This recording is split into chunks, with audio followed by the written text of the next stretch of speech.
I think the ideal diet is a diet that's not very much like the American diet. What I recommend for all the families in my practice: fresh fruits, vegetables, grains, beans, pasta, a little tofu, olive oil in moderation, a lot of seasonings, very low in salt, just a really elegant, simple diet, plant-based protein, a lot of fiber, pretty low in fat. I began eating very differently in my last year in medical school. I worked at a large county hospital. I worked at a Veterans Administration hospital, and I saw a lot of very unhealthy old men. And I looked at them and I said, "You ended up this way and you ate that way. What's the opposite of the way that you eat?" And what I settled on, again, easily, was a diet that just doesn't look like the standard Western diet. A diet that's, I like a diet, I recommend a diet that's really high in fiber, high in plant-based protein, a lot of beans, skip the cheese, fruits, veggies, grains, and beans. I grew up in Wisconsin, and I watched people eating a diet that was very high in fat, a lot of cheese, a lot of beef. I watched a lot of people get overweight and unhealthy very quickly. And I watched my father get very unhealthy and die very young. And that changed the way that I eat, and it changed the advice that I give to people. We can change the way we eat if we teach ourselves and we teach our children to ignore the advertising, to ignore the pervasive influence of the people who peddle greasy foods. But it involves shifting, it involves leaving behind our belief structure. Firstly, that eating more is better. Eating more isn't better. Eating enough is the way to go. Children know that. Adults know it not as well as children do. And then just stay away from greasy foods. We can change the way we eat, and we can change our health, and we can change our children's health and our family's health.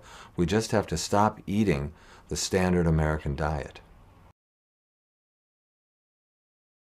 All of the nutrients in animal-based diets, the protein in beef and the calcium in cheese and milk, are very much overrated. We really don't know how much protein we need. We do know that most American children and adults eat double or triple the amount of protein they really need, and it's not necessarily high quality protein. It's very fatty protein.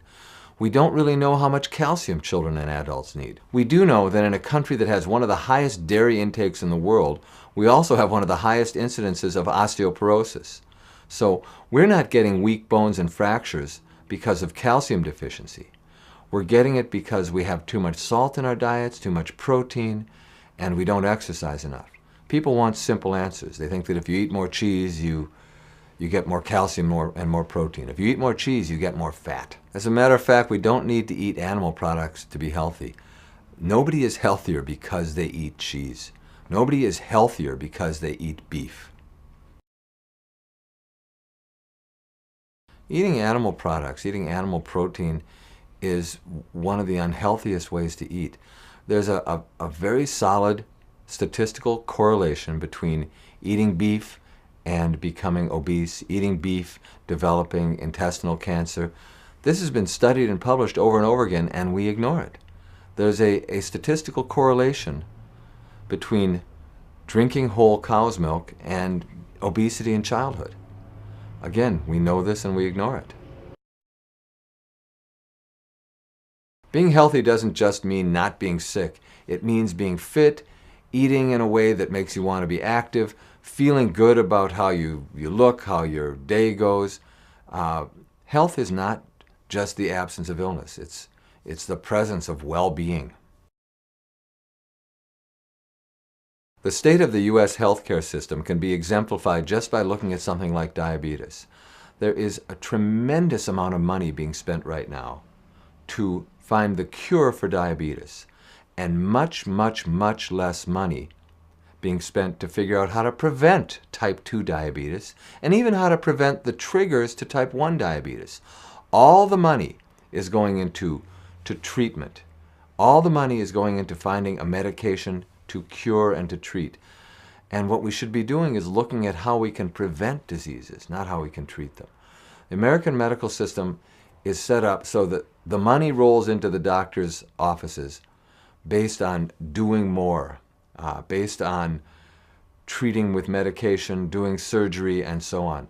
The economic incentive really isn't there to keep people healthy. The money comes into doctors' offices based on how much we treat, how much medication we prescribe, how many procedures we do, how much surgery we do. There's no economic incentive to teach people how to eat well, how to exercise more, how to get enough sleep to stay healthy. The financial incentive is in treating illnesses.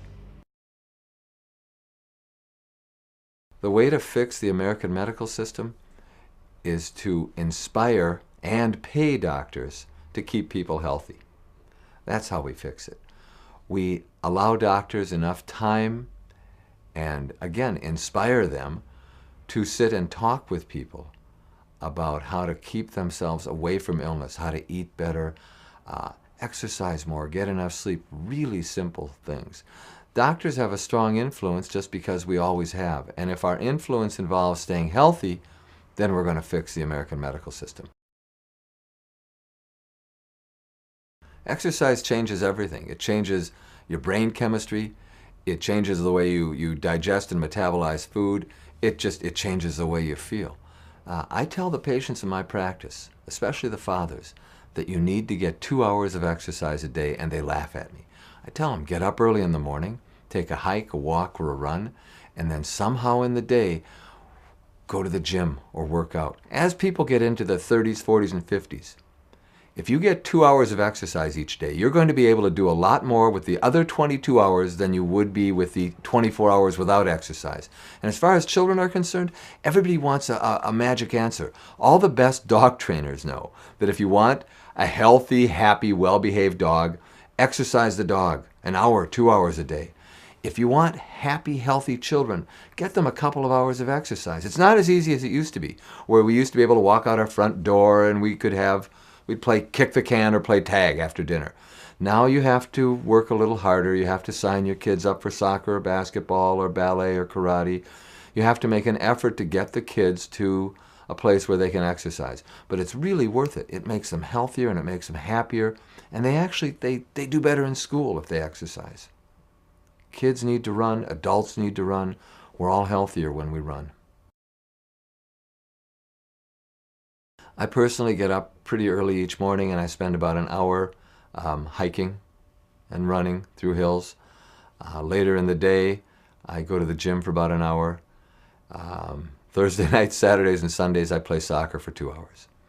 I try to get about 15 hours of exercise a week.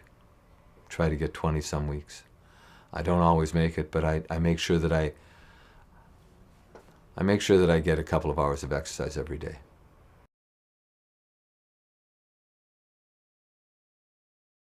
A lot of people come into my office and they're looking for a magic answer.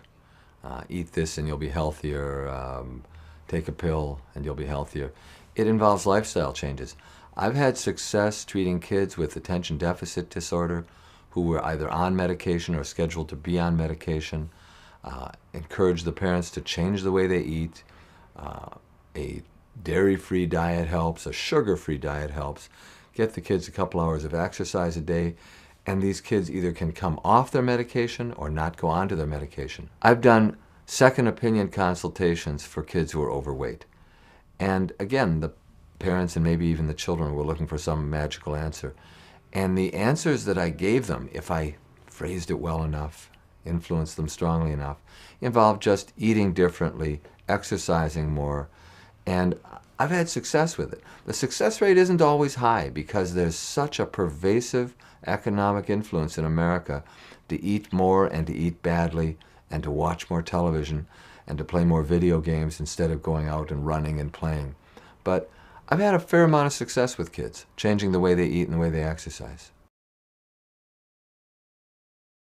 Oh, my strongest influences in medicine are people like John McDougall, John Robbins,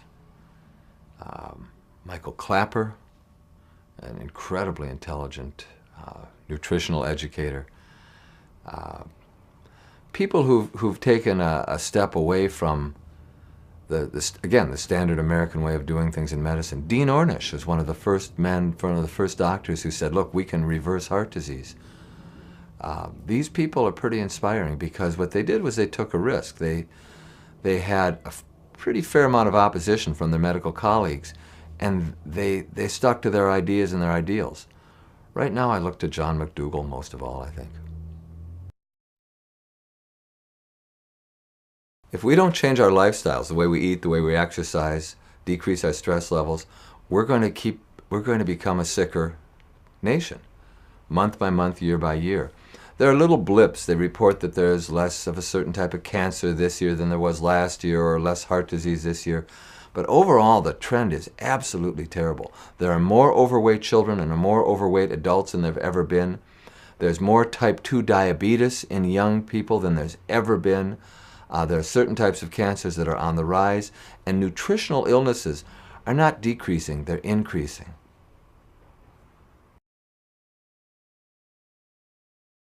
Healthcare is really expensive because we get paid more for heroic things. We get paid for doing heart transplants. We get paid for trying out brand new chemotherapeutic agents. We get paid for diagnosing infections and treating with new antibiotics. We don't get paid for prevention. We get paid for waiting for people to get sick and then treating them.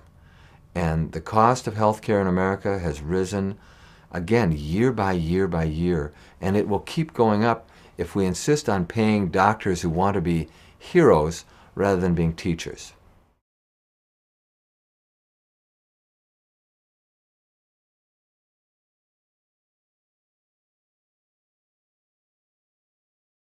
People are designed to live on starch.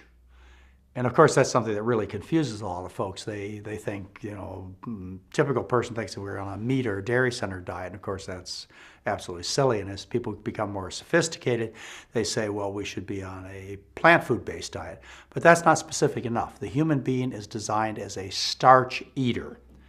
And that's the proper term, starch. And that's what people have to be focused on. Traditionally, think about it.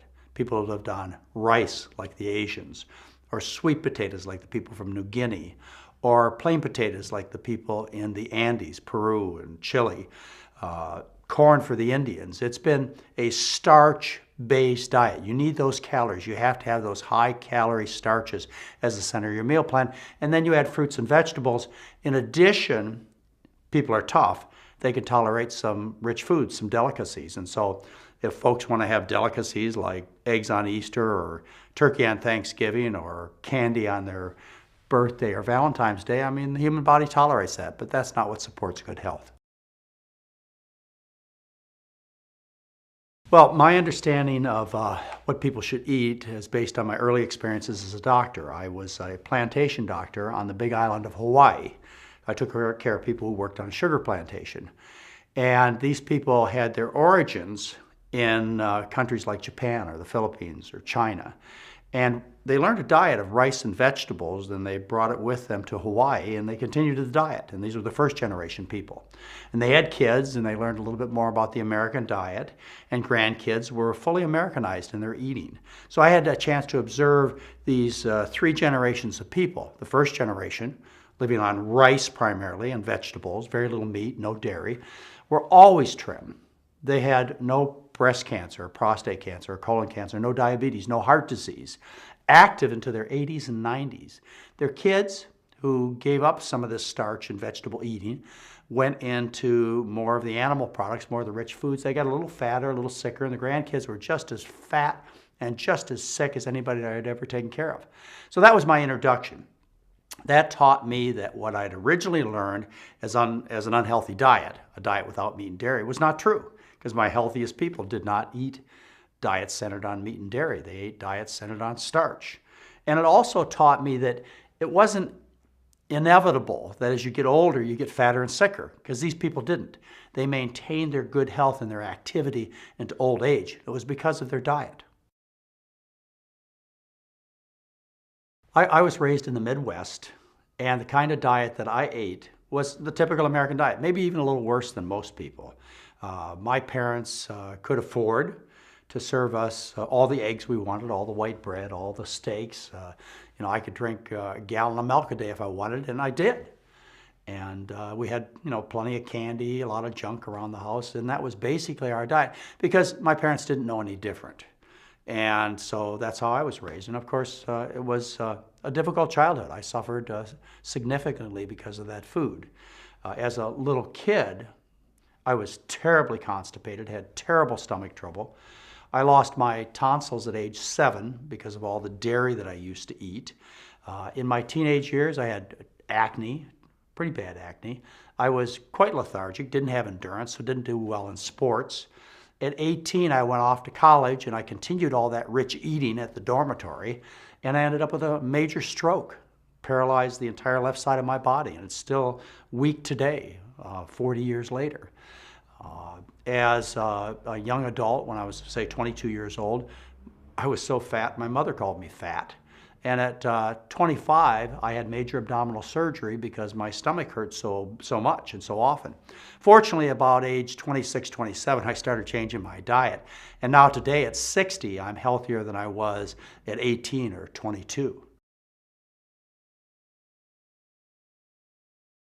Yeah, I think Americans really haven't been challenged to think about what they eat. I don't even think they even think about it. They've been taught a well-balanced diet. They hear all the commercials on TV advertising the meat and the dairy and the rich food. And the message is so well financed that it's rare that somebody has correct information. As a consequence, most people don't stand a chance. Even if they wanted to be healthy, they don't stand a chance.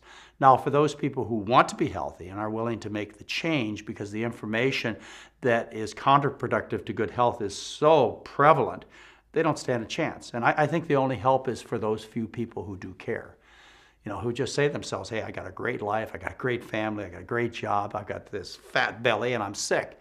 I want it fixed. Those people, you give them the information, they'll go for it.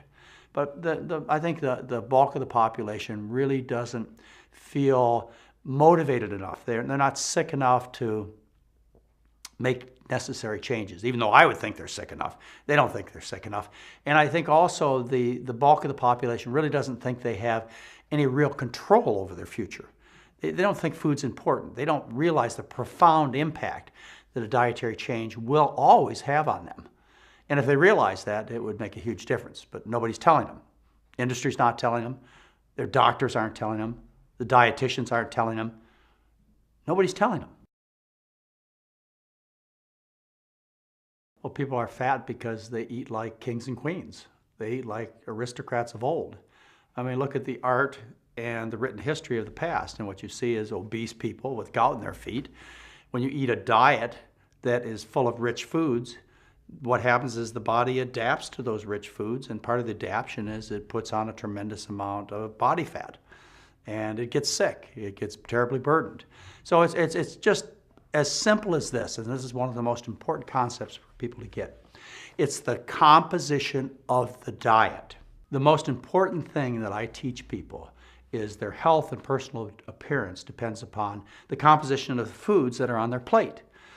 If you have a diet like I had when I was a kid that was composed of lots of fats and sugars and refined foods and meats and dairy products and all kinds of junk, and that's what's going into the body, then you take on a certain characteristic appearance and health, bad health actually. It's because of the composition of the food. It doesn't matter to me whether you think good thoughts or bad thoughts, whether you're a nice person or a bad person, whether you go to church or not. It has to do with the kind of food that you put in your mouth. So if you're going to eat rich foods, you look like people who eat rich foods. Think about the fat kings and queens of old. If you're going to eat a starch-based diet with fruits and vegetables and minimize the dairy and the meat, then you're going to look like people who eat that kind of diet. And there are billions of people that provide that example. I mean, you think about the people who live in Japan or Thailand or Cambodia or in Peru or in New Guinea. People who live on starch-based diets are always trim, young, active, and avoid the diseases that we have. It's the composition of the food. That's all you have to care about. The statistics are that 2/3 of people are overweight in Western countries, and maybe 1/3 are obese. And it's due to what they eat. It's really not due to lack of physical activity. I think that's secondary. Secondary in the fact that they don't feel well enough to exercise, and secondary in terms of its impact on health and personal appearance. We got to get the food right first. But I really don't think people will choose that on their own. I mean, they like rich foods. They like the fact that they can eat like the richest people that ever lived on this planet. They're really comfortable with these kinds of foods. So, except for a small percentage of the population who really do care about their health and personal appearance, the bulk of the population is not going to change on their own. So they're going to have to be forced to change, and this may occur due to changes in our economics. If we developed a worldwide depression, and that's all that was available was rice and potatoes and sweet potatoes and fruits and vegetables, the health in the world would change overnight, basically. Or if we had some forced rules that made people change. Like, for example, if insurance companies, like they do with smokers and alcoholics and drunk drivers, they say, hey, we're not going to insure you, or we're going to charge you a huge premium for your abusive behavior. Now, if that happened, and insurance companies made those kinds of rules, then people would pay attention. They'd change. It's money out of their pockets if they end up doing the wrong things. So insurance company says, okay, if you eat this rich Western diet and we can see it in your cholesterol and your blood pressure and your body weight, then you're going to be charged 3 times as much as somebody who doesn't. People will change. Or, it's possible that the government could decide that we need to make a big change in our country, in our population. I think that that's not unrealistic. If things got more desperate in this country, I think that there would be some government rules to change. I mean, after all, we live in a population of people that is so fat and so sick that we couldn't defend ourselves from an invading nation. It's unbelievable, the condition that we're in. We're basically defenseless because of our current health crisis. The human being is designed to live on starch with the addition of fruits and vegetables. And animal products do not add to better nutrition. I mean, that's basically the way to look at it. When I started putting together the McDougall diet, as a lot of people refer to it, about 30 years ago, I started with the premise, what would be the best diet for people to eat to be in good health and to look their best? And I came up with a starch-based diet. Rice, corn, potatoes, beans, a starch-based diet with fruits and vegetables. And then what I would do is I'd play these mental games. I'd say, well, what if I added dairy? Would that make an overall positive or negative impact? And the answer was it made a negative impact. Well, what if I added chicken or fish or beef? And it all came down to, well, I'd be adding things like calories and maybe some vitamins and minerals that may be in larger amounts. But the harm that I added by making that addition to the starch-based diet far outweighed any benefits. So the simple answer is that people not only do not need animal products to be healthy, if they consume them in significant amounts, they'll be sick, just like Westerners are. They're sick and fat.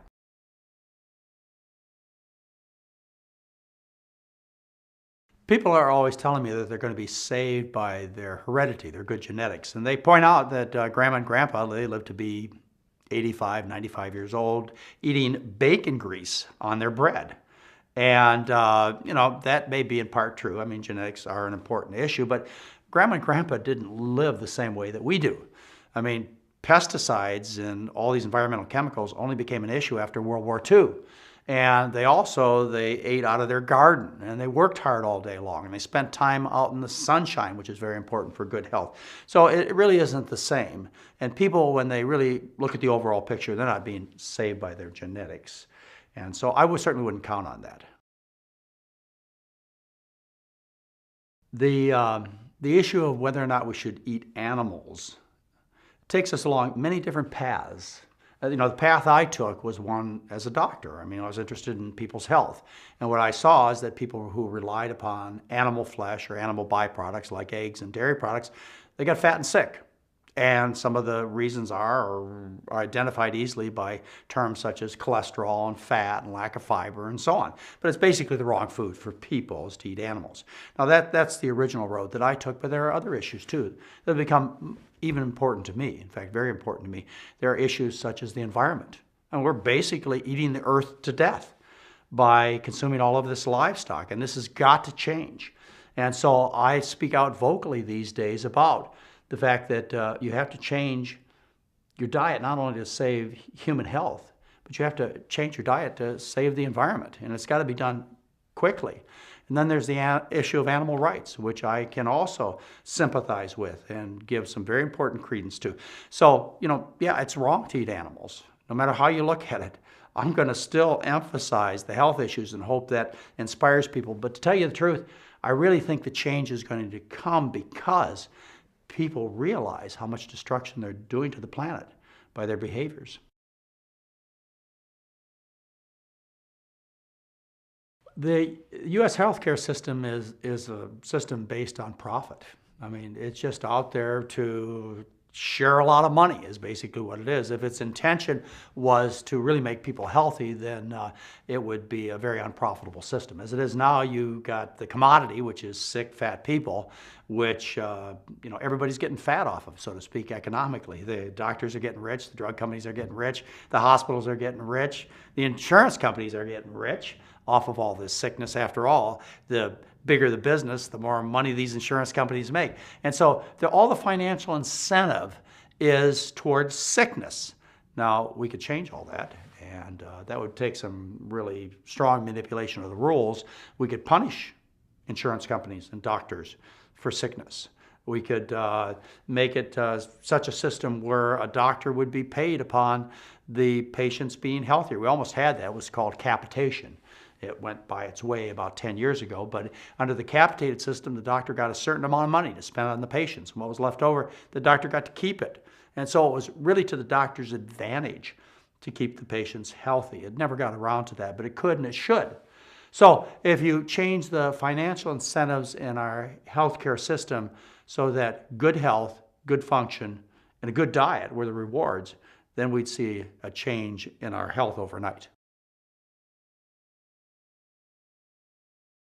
I have to say that what I've learned, what I've developed, what I present is not original in any way. I mean, I stand on the shoulders of many great people, and they go back as far as Daniel in the Bible, who practiced the McDougall 10-day program, and it reported it 2,005 or 3,500 years ago. There are some more recent people that have made a great influence on me, like Russell Henry Chittenden, who was the head of Yale's Department of Biochemistry for 30 years. He knew basically everything that I know now, over 100 years ago. And there was Walter Kempner, who went to Duke University and taught the rice diet. He essentially published everything I talk about by 1953. Nathan Pritikin made it very popular, a near-vegetarian starch-based diet. Roy Swank, who was the head of neurology for 23 years at the University of Oregon Medical School, basically cured multiple sclerosis with the kind of diet that I teach. So there are many folks whose shoulders I stand on and who I rely upon to tell this message. And I love to tell their stories. Sometimes I get asked about what I've made as far as a contribution to what goes on here in terms of good health and knowledge about diet and medicine. And I have to say I've made very little original contribution, but I'll tell you what I did bring to the table that nobody else has done, and that's Mary. Mary, my wife, my partner for 35 years, is an absolute genius in the kitchen. She's a very humble person. She would never express this to you. But what she's done is taking something that in most people's minds is impractical and made it not only practical but enjoyable. In fact, the best meal plan that there is. None of my heroes, none of my mentors had a Mary. Walter Kempner didn't even have a wife. I don't know who Russell Henry Chittenden lived with, and I knew Roy Swank's at least two of his wives, and none of them brought the contribution to their practice that Mary has brought to mine. So I'd have to say when it goes down in history as far as where the difference in the McDougall diet lies, it's in the fact that I was very fortunate to end up with the right partner in life. I've been at this now for almost 35 years. And when I originally discovered the things that I discovered 35 years ago, I went to my chief of medicine. I was a resident in internal medicine. And I said that 80% of the problems that I treat are caused by diet, and most of them would be cured if we changed people's diet. And of course, he got upset with me. I thought it would be just a matter of months, if not years, that everybody else would discover this and the whole world would change. That was 35 years ago. I don't see things as any better for the bulk of the population.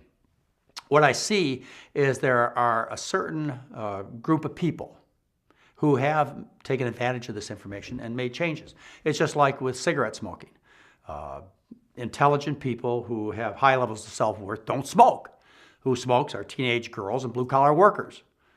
You know, it's the same thing with other abuses that people do in life, is that those who really get a bang out of life, who really enjoy life, who want the most out of it, they pick up this good information about habits and diet, and they put it in their life and it changes everything. So, you know, my realistic belief is that we're only going to get to a small segment of the population. And it is important that we get to these people. You know, I consider myself one of these people, and I think our audience is that kind of person. You want to have a better life, and so you want this information. But I really don't plan on all of the public understanding what to do and making changes. Just like, look at how many people smoke these days and abuse alcohol and don't wear their safety belts. There's always going to be the bulk of the people who just don't get it or don't care. I think the most important thing for people to understand is they have an opportunity, once they have information, they have an opportunity to have a much, much better life. And I think what you should do is you should worry about yourself and your family and your immediate friends. And you should share this message with everybody that you can share it with that you care about. And I think if each and every one of us did that, instead of worrying about the whole world, we just worried about those people we love around us and really made the effort to communicate and to help them change, that there are enough people that will learn this message that will change the whole world.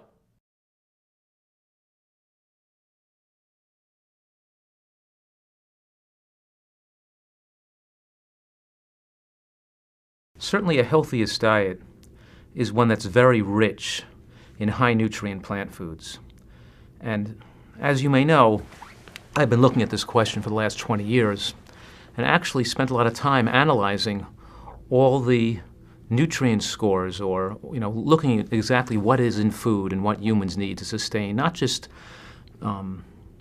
good health, and not just to live, but to live with excellent health, to maintain our mental faculties late in life, to have the highest quality of life in our later years. And apparently, to get that type of food intake, we have to be a little careful in what we eat. We can't just eat anything that has calories in it.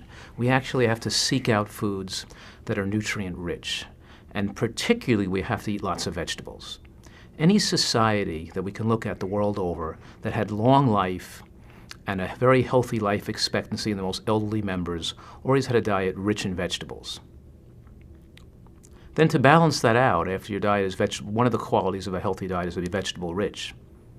Other qualities are to get a diversity of micronutrients in their most natural state, so these micronutrients aren't lost in processing. I've really decided to go to medical school and become a physician, when I was many, many years ago. And in doing so, the reason I wanted to become a physician is because I saw something lacking, tremendously lacking among the medical profession, that we were looking at, or that doctors were looking for a medication, a treatment. It was a cure mentality, looking for a pill to try to solve what we now know are predominantly environmental and lifestyle and nutritional issues that are the common causes of most diseases that plague Americans. And I've dedicated my life to this.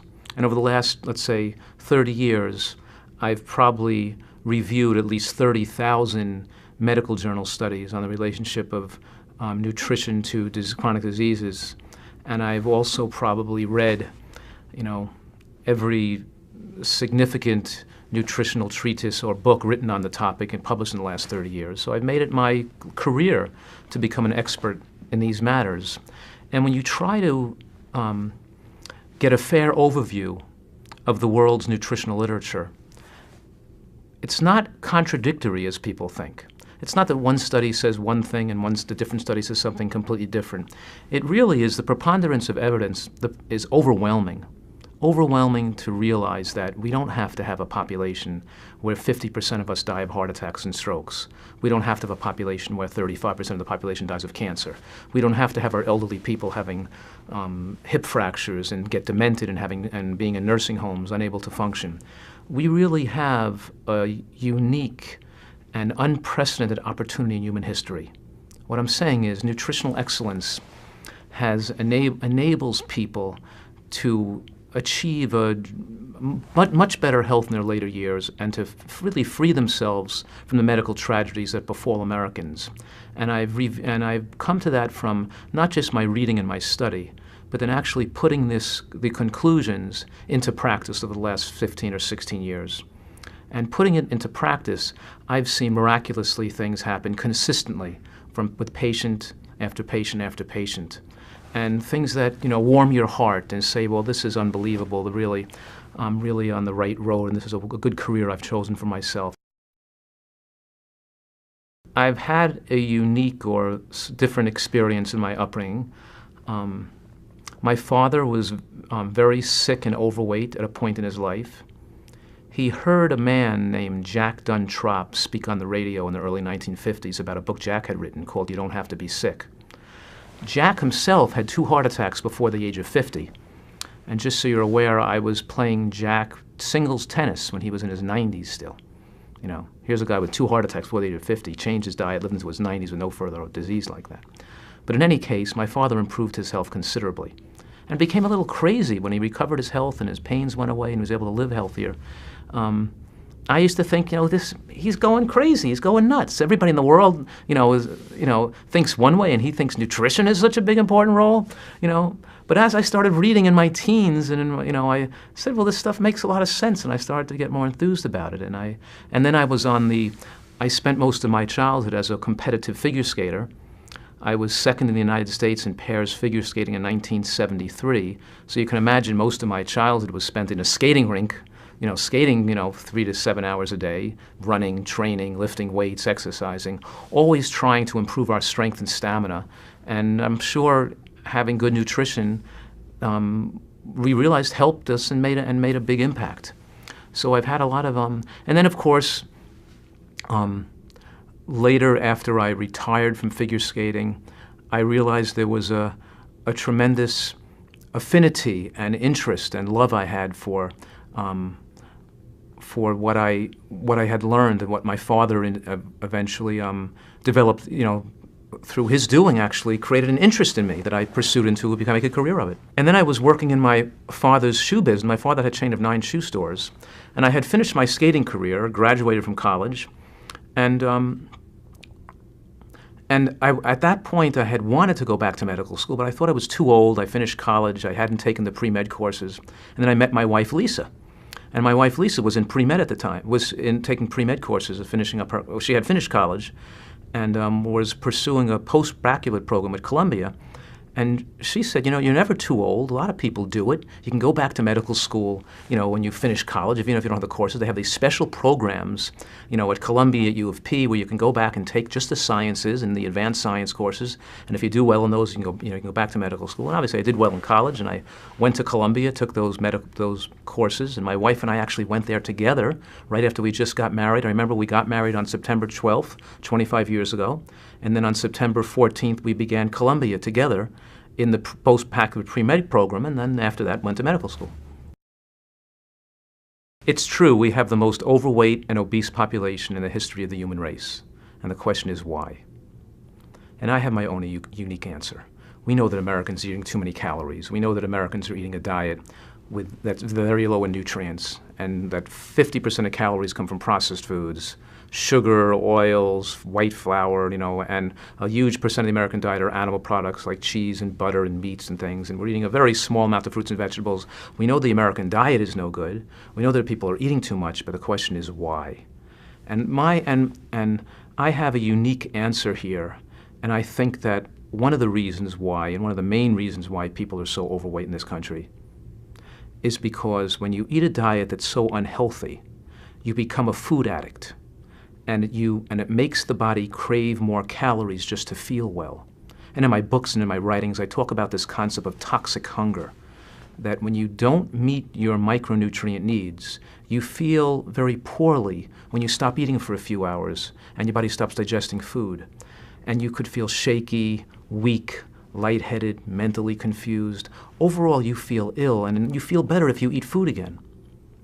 And so what I'm explaining to people is that only by eating a high-quality diet where all our macronutrient and micronutrient needs are met properly can we rid ourselves of these sensations of toxic hunger or food cravings go away, and we can get back connected again with our instinctual hunger that is felt in the throat, is associated with salivating and food tasting better, and it stops us from being forced to overeat just to feel okay.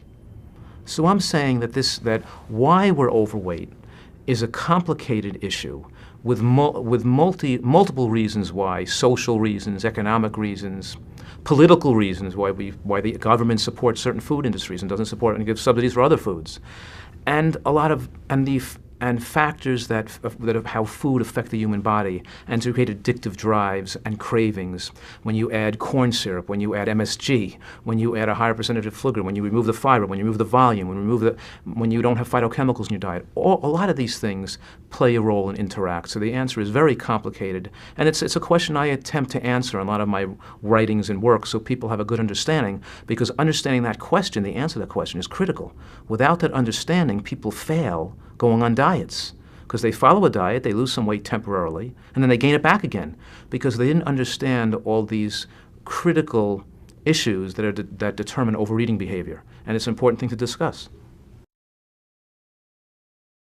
Just as the answer to the question why we're overweight is complicated, the answer to the question how we can solve this issue is complicated as well.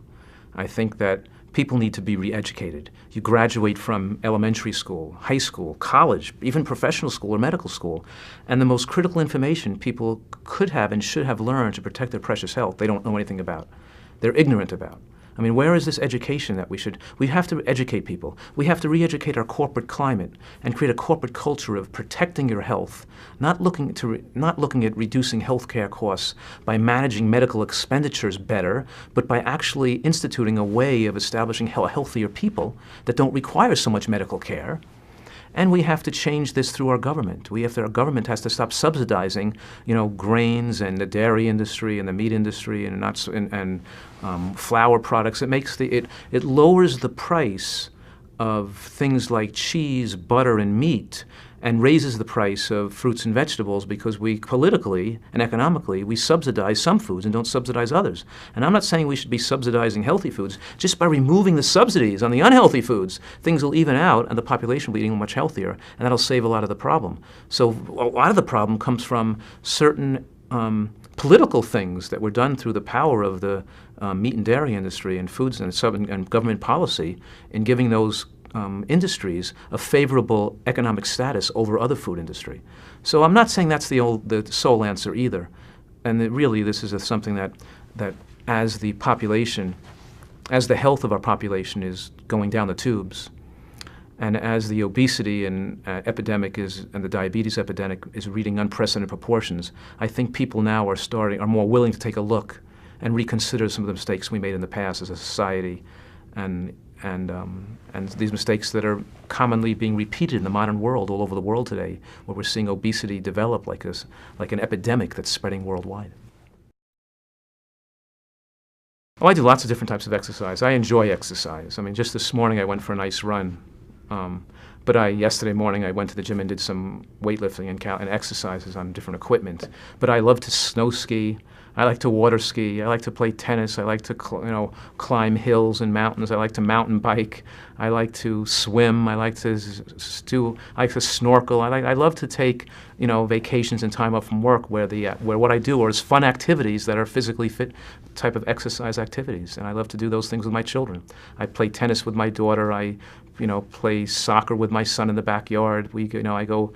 In other words, we go for bike rides together as a family. So I was raised as with a love of sports and fitness, and it stayed with me my whole life. And I find my children have the same love. They are always, if they can't exercise or can't do something, like one of my daughters is in like an off season from her competitive cheerleading. So while she's not doing that, she's going to the gym and she's running and she's doing something. My kids, they can't do nothing. They're into fitness just like I am. All of them are. The economic and social and political effects of the companies that have lots of power, like the drug industry and the dairy industry, have affected the laws in this country. Like, for example, where I live in New Jersey, you can't buy catastrophic insurance. Not available. You can't have a medical savings account, for example. In other words, there's no way you can pay less money for insurance there. You have to pay a lot of money for insurance. It's the only insurance available because obviously the industries control government to a degree, affect public policy. I would change things radically if I had that ability. I would make it so that people could get lower priced insurance if they chose to meet certain criteria for healthy living, if they didn't smoke, if they exercised regularly, if they ate a certain percentage of healthy foods, if they didn't eat unhealthy foods, if we could test their blood and determine they were living healthily and not partaking in dangerous behaviors. I would give them dramatic benefits.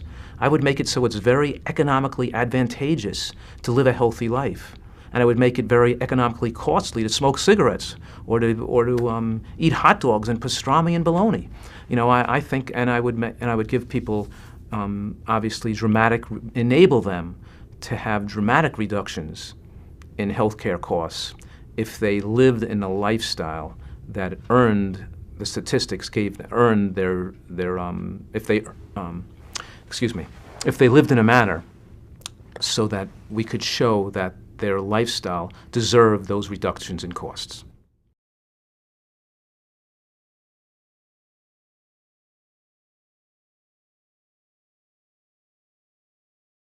The best diet is a plant-based, whole food, unrefined, unprocessed diet that's lower in fat, very low in saturated fat, very low in cholesterol, very high in fiber, and very nutrient dense. It has a low calorie density, a high nutrient density, and a high satiety. Basically, it's a diet that's focused on fresh fruits, vegetables, whole grains, starchy vegetables, legumes. The reason I believe that has been a path of many, many years. It started back in around 1973 when I just started reading some books that interest me in nutrition and health. And I started realizing that perhaps a vegetarian-style diet might be better for me. Over the years, having much personal success with it and seeing the impact on those around me, in addition, I finally decided to go back to school to study that. So at the age of 35, I left my career in the food industry to go back to school to study nutrition, physiology, and health. And I did 2 undergraduate and 2 graduate degrees over the next 8 years or so. And I remember my professors one day, because in the beginning, it was clear that I had I was coming in at a different perspective than most students were coming into the nutrition programs. And they were very accommodating, and it was a wonderful experience. One of my professors in biochemistry had been a lifelong vegetarian, so it was very helpful. But at the end, I remember when I was presenting my thesis, my professor said to me, she says, "So, Jeffrey, after 8 years of studying nutrition, have we influenced you in any way from what you originally believed?" And I said, "Yes, you have. My opinion has been influenced by my time here at the university." And they got all smiley and they said, "Really, how so?" I said, "Because when I got here, I only thought I was right. Now I'm convinced I was right." So the research, if you really study the research, it really points to the diet that I'm referring to, a whole food, unrefined, plant-based diet. I don't know if I could find any evidence to show that is 100% true, but to show that it should be 90% or more, or a huge percentage of what somebody consumes, is overwhelming. There's just no denying it.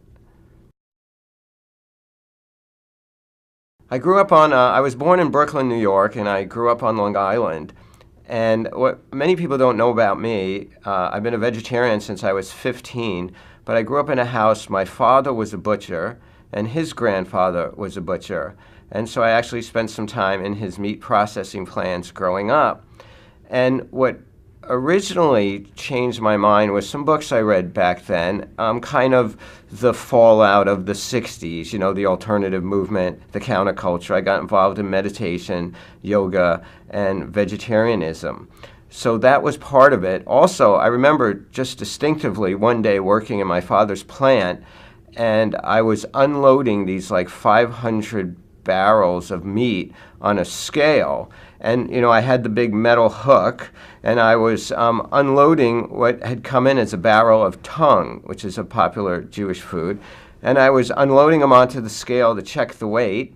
And I just realized, I had one of those moments where I realized what I was doing. And I said to my dad, I said, you know, Dad, why do they call this tongue? And he held it up in such a way, and he said, because look, it's a cow's tongue.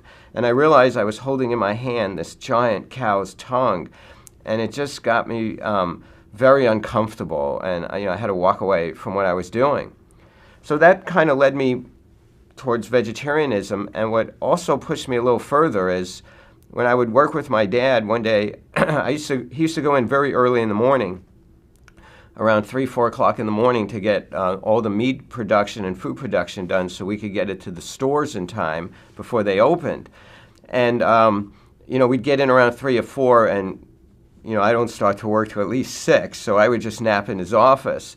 I remember one day working up early and just going through all the papers on his desk, and there was analysis reports from the U.S. government, and I started reading them. And they were analysis of samples we had said. And when I got to the bottom, I was just shocked at what I read.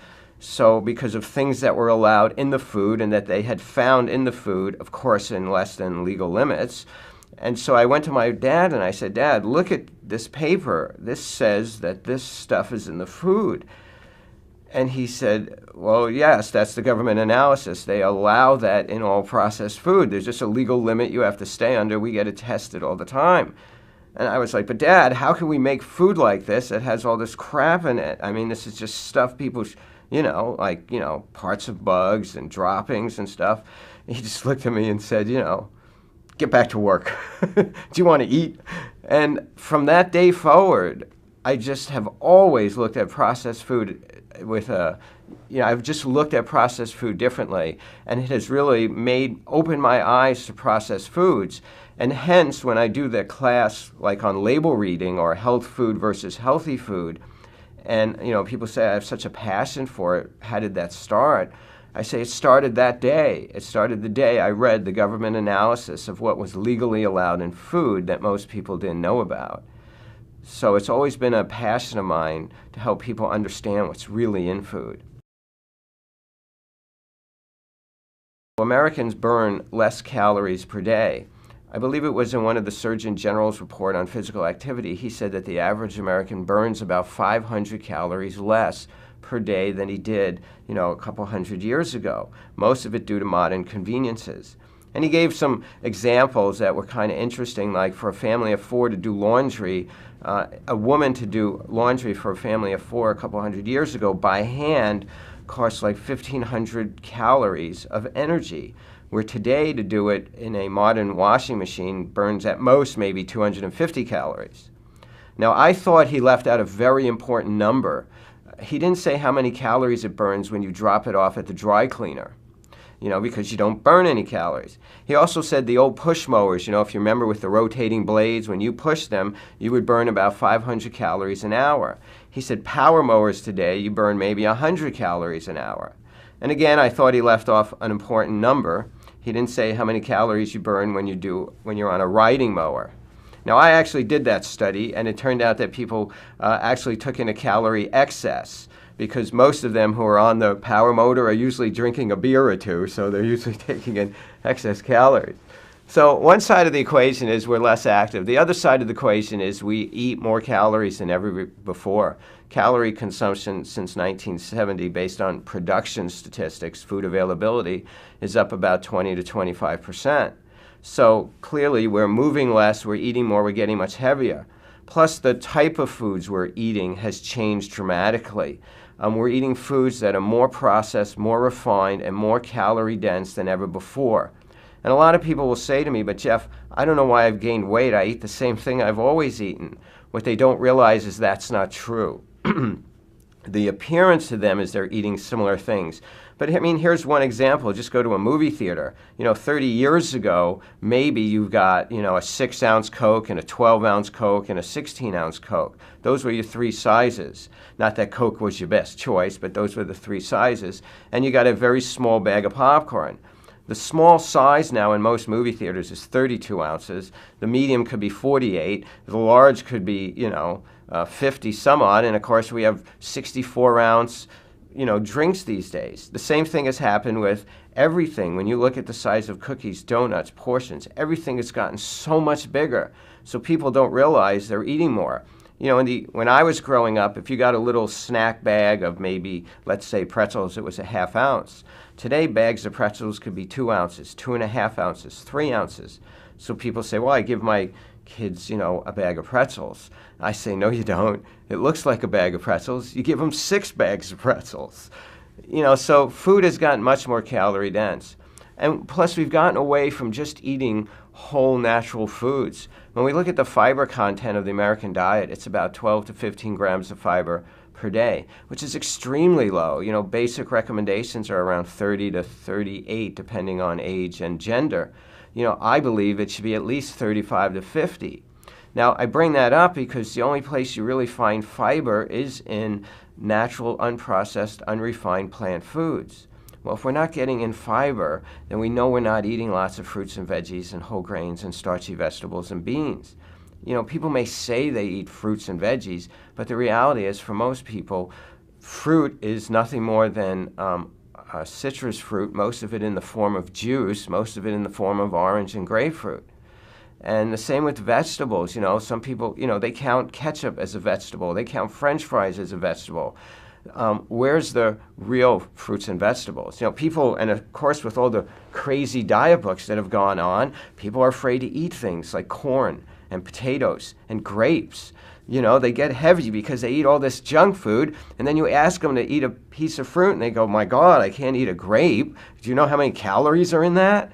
And they've just gotten misinformation, which is the third thing that I would bring up. 1 is lack of activity, 2 is the changes in the food, and 3 is information. We're in the information age, and the amount of information available to us is just incredible. And the access is great now. Just to be able to go on the internet and to find information is incredible. But the flip side is there's also a lot of bad information and a lot of misinformation. So not only can you get access to good information, you also have ready access to bad information. And most people do not know how to filter the information between what is good and what is bad. And as I show in my health food talk or label reading talk, there's so much misinformation that's out there. And I really feel sorry for people who are trying to be healthy and lose weight and improve their diet, because as I show, there's so much marketing and advertising going on that just confuses people. They don't have a clue. We have a big problem. We have a big challenge in front of us. And the first thing we all have to do is to set a shining example. I mean, we can't go around and tell people to do things that we're not willing to do ourselves. So the first thing we have to do is embody the principles that we're teaching. That's number 1. The second is to start sharing good information in professional ways, and to help people understand the difference between marketing and advertising and good information. It's almost like we've lost the ability of critical thinking and analysis. I grew up, and when I saw a television commercial, my parents would ask me, what did I think of that? Do I really think it's true? And, we would discuss it. I think now people just buy everything hook, line, and sinker. So first we have to embody the principles. We have to start sharing the information, and we also have to start helping create healthy environments. I have to make sure my home is a safe place. I have to get involved. When my daughter was growing up in school, I always went into her classes and brought in healthy snacks. I always volunteered to do health demonstrations. I was amazed because I would do surveys with the kids, and I would ask them what their favorite foods were, and they would always tell me fruits and vegetables, and I would make smoothies and fruit dishes, and they would love them. So we have to become active in our communities in any way we can, whether it's the PTA, the local college, the local adult education. We have to get involved in little community support groups. I've always found that a big help. You know, when I was in the Midwest for a while, people said, "Oh, you're not going to find support here." I said, "Of course I will. I'll just start it." So I just start little groups of health support groups, vegetarian potluck dinners. And before I knew it, there were 35, 40, 50 people coming to these groups because people want good information. So, you know, it's going to be a difficult thing, but we also have to get politicians involved. We have to get food companies involved. The CDC talked about it, and they said that it's going to take at least like a 10-fold approach, a 8 or 10-prong approach, which includes, you know, schools, communities, families, government. But, you know, there's communities that have done this. There's a very famous World Health Organization study called the North Karelia Project, where they went into a town called a district, North Karelia in Finland, that had very high disease rates. And they did what I'm talking about. They got everybody involved. They got the grocers, they got the produce people, they got the communities, they got the schools, they got public health, they got everybody involved on a community effort to improve things. The restaurants, everybody. And at the end of 25 years, I believe it is, they've published all the results. Lifespan for men and women both increased quite a few years. Disease and death rates for heart disease, other forms of cardiovascular disease, cancers, all dropped significantly. So you really can change the community, and I think that's a great example of it. But what you have to do is get everybody on board. And what we have right now is we have a lot of this going on. You know, you talk to food people and they say, well, it's because people don't exercise enough. And then you talk to people about why there's no fitness in schools, and they go, well, the bottom line is kids eat too much. And everybody's pointing at somebody else. And we just have to stop, and we just have to say, listen, this is a mess we're in. We're all partly to blame. It doesn't matter who's the bottom line cause. We all have a role to play. And if we're going to fix this, we all have a role to play in fixing this. And we need to work together, stop doing this, do more of this, and let's work together to fix this. Because, you know, the New England Journal of Medicine said 2 years ago that today's children may be the first generation ever where the parents outlive their children, all because of the impact of obesity and its health-related consequences. So this is no longer my opinion or your opinion. This is a national public health crisis that we have to do something about, and we have to start acting. A great example is the Tarahumara Indians, who are well studied because of their great endurance habits. They live up in the Sierra Madre Mountains of Mexico. They eat virtually a plant-based diet. 89% of their food basically comes from rice, corn, and beans. Then there's some peppers and other plant foods, and less than 10%, sometimes just 1 or 2%, comes from animal products. And they've completely analyzed their diets, and these are great endurance athletes, and their diet exceeds all national recommendations for every nutrient there is. So it's easily possible to get every nutrient you need from a plant-based diet, with the sole exception of vitamin B12. And one of the things I love to do is to do an analysis of green leafy vegetables, which are one of the most nutrient dense, and just show the analysis of what's in 1,000 calories of green leafy vegetables. And my point isn't that you're going to eat 1,000 calories, but I just show the analysis to my classes without naming the food. I just say, here's the analysis of 1,000 calories of food. Look what's in it. And it supersedes all recommendations, national recommendations for every single nutrient.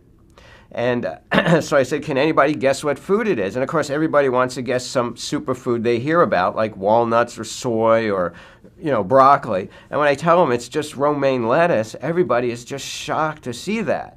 And it's not that I want you to eat 1,000 calories of romaine lettuce, but my point is, if you ate 1,000 calories of mixed variety of fruits and veggies and whole grains, you would be getting all these nutrients. Now, if I did that same analysis with 1,000 calories or 500 calories of meat or fish or chicken or dairy, Well, yes, you may get in all your protein, and you may get in all your zinc, and you may get in all your iron. And for men, you may be getting in too much iron, because too much iron for men may not be a good thing. But you're also getting in too much cholesterol, too much saturated fat, and you'll be missing most all of your other nutrients. So it's only nutrient dense in certain nutrients, which may not all be good for you, but it's missing all the other nutrients that you need. You know, phytochemicals are called phytochemicals because many of them are made in, most all of them are made in plants. And that's the original source of all these nutrients. Even omega-3s, the original source of omega-3s on planet Earth is green leafy vegetables. And humans have always gotten them either by eating green leafy vegetables or they ate animals that ate green leafy vegetables. But people today think it's fish. They all say, well, don't I have to eat fish to get omega-3s? And I say, well, how did the elephant get its omega-3s? You know, elephant don't eat salmon. Besides which, how did the salmon get its omega-3s? Because salmon don't eat other salmon, and what they don't realize is even fish get their omega-3s by eating seaweed and plankton and green leafy vegetables in the ocean. So, you know, it's, to me, when you analyze food scientifically and nutritionally, it seems that the less animal products in the diet, the more nutrient dense it is, and the easier it is to have a healthy diet. Exercise plays an important role because it maintains cardiovascular fitness. Exercise also helps maintain bone density and to help prevent osteoporosis. And exercise also helps improve quality of life. I mean, we want to be able to be fit, we want to have flexibility, we want to have balance, and we want to have a certain level of strength. So I could get down on the floor and play with my grandkids and pick them up, and also when I go to the grocery store, I can carry my groceries home. So there's a certain level of fitness and exercise that I need to have. And it doesn't really take a lot to get that. You could get cardiovascular fitness in as little as 20 minutes, 3 to 4 times a week. You could get enough exercise to maintain strength in as little as maybe 10 to 20 minutes, 2 or 3 times a week. And for general quality of life, maybe a total of 30 to 60 minutes a day. So personally, I think anywhere from 30 to 60 minutes a day is more than enough for anybody. But if you look at national recommendations, you know, they originally went from 30 minutes a day, then they went to 60 minutes a day, and now they're upwards of 90 minutes a day. 90 minutes a day in order to maintain and or lose weight.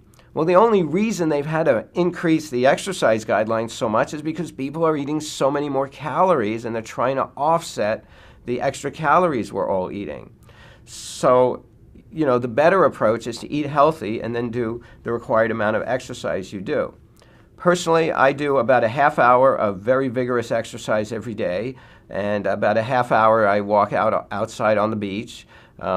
That's also where I get my vitamin D. So I do about 10 minutes a day of what we used to call calisthenics. Many of us remember them from school when we used to have PE, like jumping jacks and push-ups and sit-ups and all those. And it's a very vigorous routine. If anybody hasn't done them in a long time, you should try doing them. They may leave you winded. And then I usually do about 20 minutes of either resistance training or interval training, which is very intense aerobic exercise. And then the next 30 minutes, I'll go out doing a brisk walk, usually on the beach. I live right near the beach. So within an hour, I've pretty much covered everything every day. I've gotten outside. It's great for my mood also. I feel great, and I've gotten my vitamin D. I think that our diets are a representation and a reflection of who we are. To me, the food we eat is one of the strongest and most intimate ways we relate to the world around us and our environment. Diet is more than just food choices and whether we eat vegetables or not.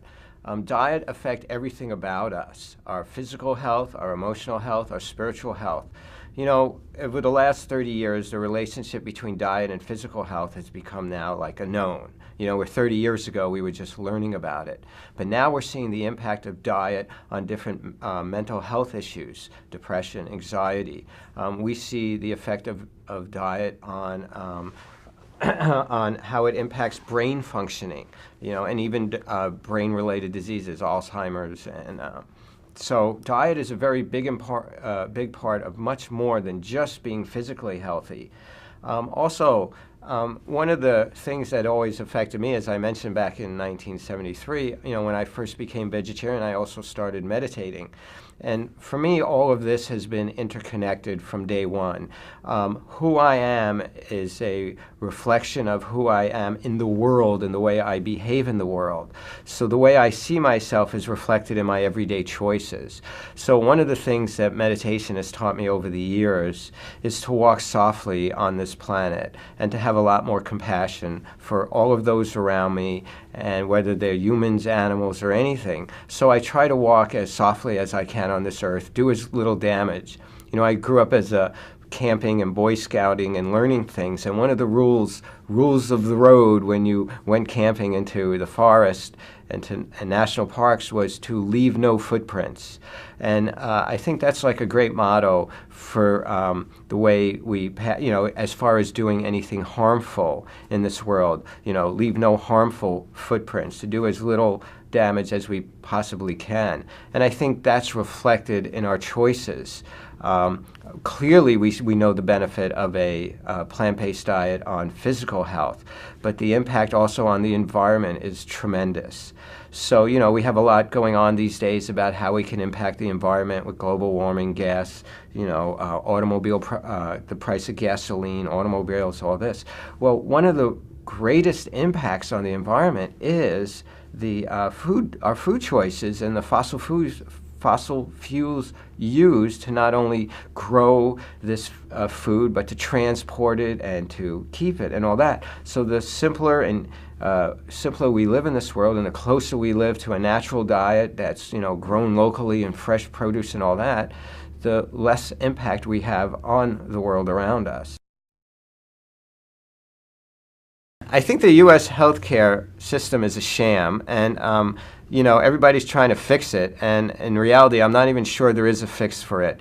It's so complicated, and there's so many problems at so many levels that I really don't even begin to know where to fix it. But I think that there is a solution that we all have in our hands right now that we could implement today, that no matter what happens in the healthcare system, we could do a certain part that's going to have a big impact. And that's to take personal responsibility for our health and stop looking towards the government or some system to keep us healthy. Because there isn't a system out there that can decide the choices of what I put in my mouth today, how active I am, whether I sit and practice meditation or not, whether I interact with my family, the intimacy I have with my friends around me. There isn't a system that can enforce that on me.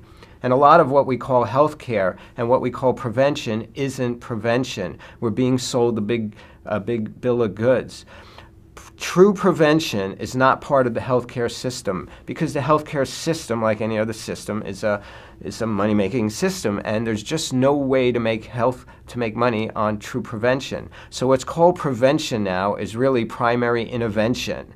So, we wait till we diagnose you with something, and then we have all these, procedures we could do to try and lower your risk. We practice this once we have a diagnosis for you. And plus we have all these systems that are inherent, all these medical tests that we want to do so we can get to that early diagnosis. But where is the system in place to get it that we don't, so that when we test you, there is no diagnosis, that we keep you healthy? That doesn't exist. And maybe the reason is because it can exist, because that's within us. That's what we have to do. I'm solely responsible for the food I eat, the activity I engage in, and the way I interact with those around me.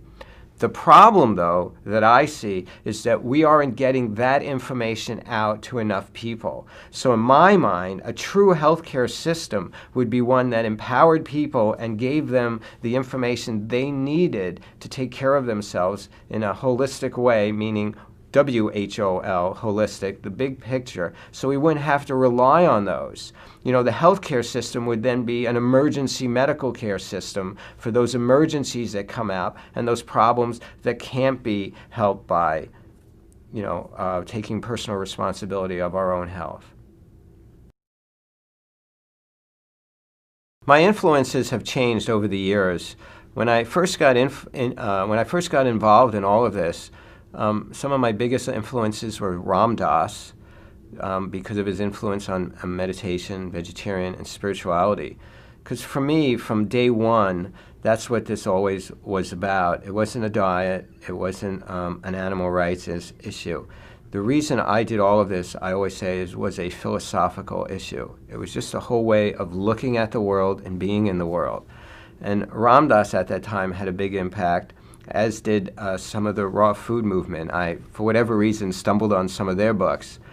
Then eventually that moved into like the natural hygiene, and Herbert Shelton, T.C. Fry, and all the great hygienic doctors who are still with us. That's where I ended up meeting Joel Fuhrman, Alan Goldhammer, all those doctors.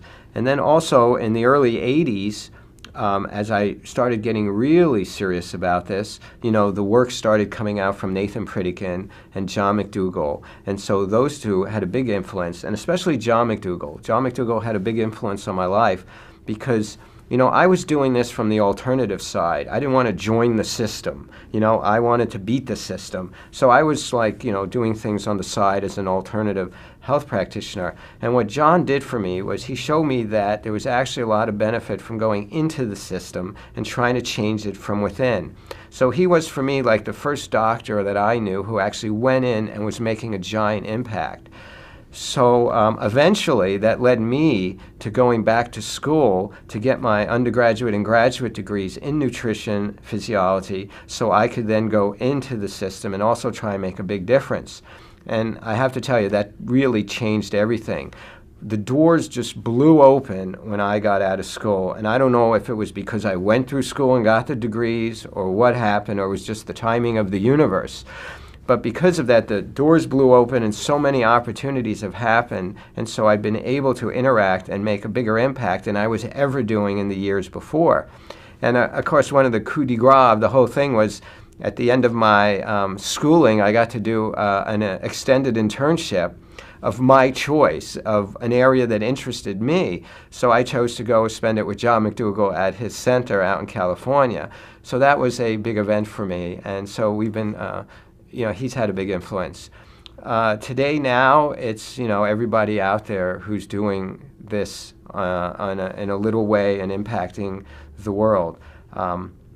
Hopefully that we're all in our little ways will be able to make a big impact. Today, a lot of the leaders impacted me as I was coming along. Now it seems the people who impact me the most are when I meet people, individuals in communities who are trying to get this message out and trying to support people in their communities and create the space and environment for these things to happen.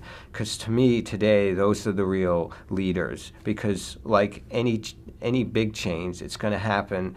If it's going to happen, it's going to really happen at a grassroots level, and that's where it's going to happen. So to me, they really influence me to see that that's happening.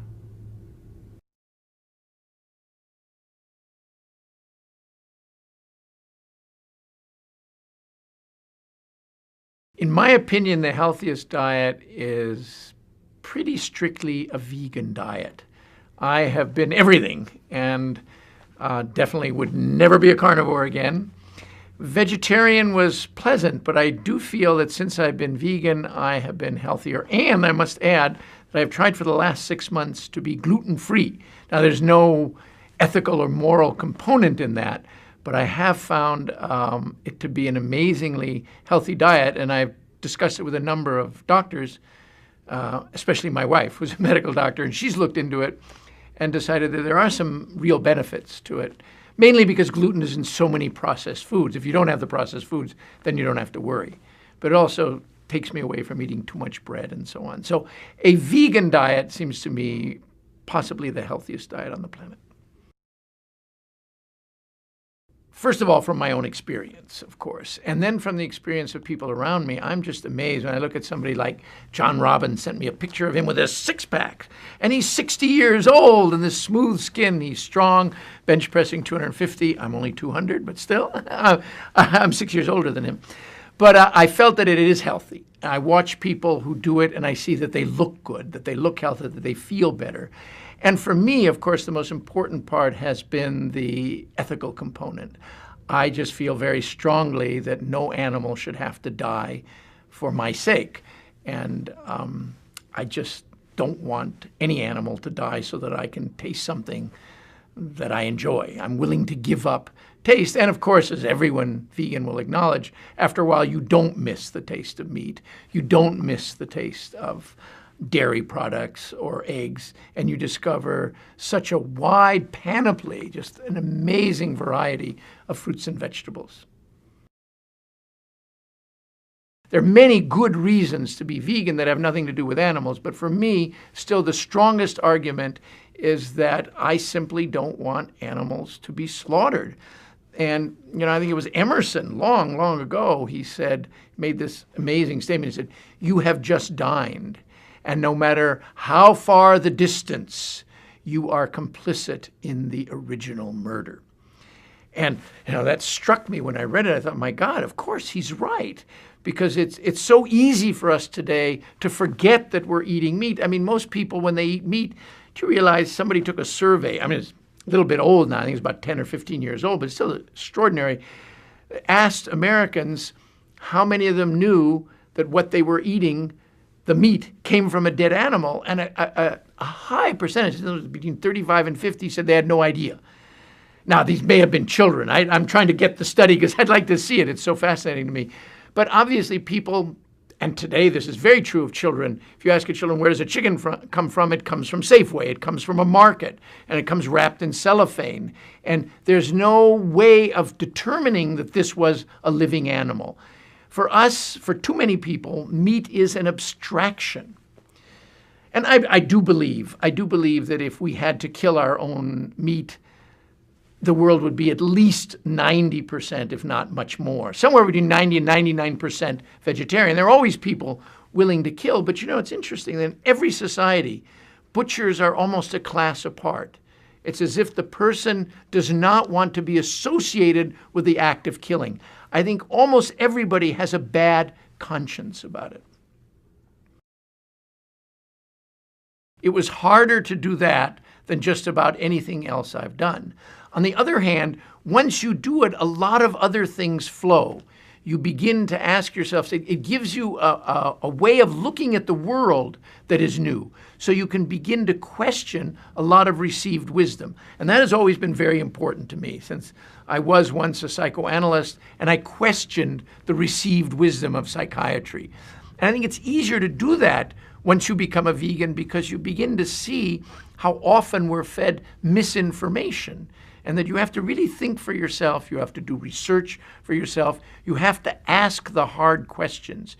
And you have to go beyond saying, well, I'm this way because that's the way I was raised. That's not good enough.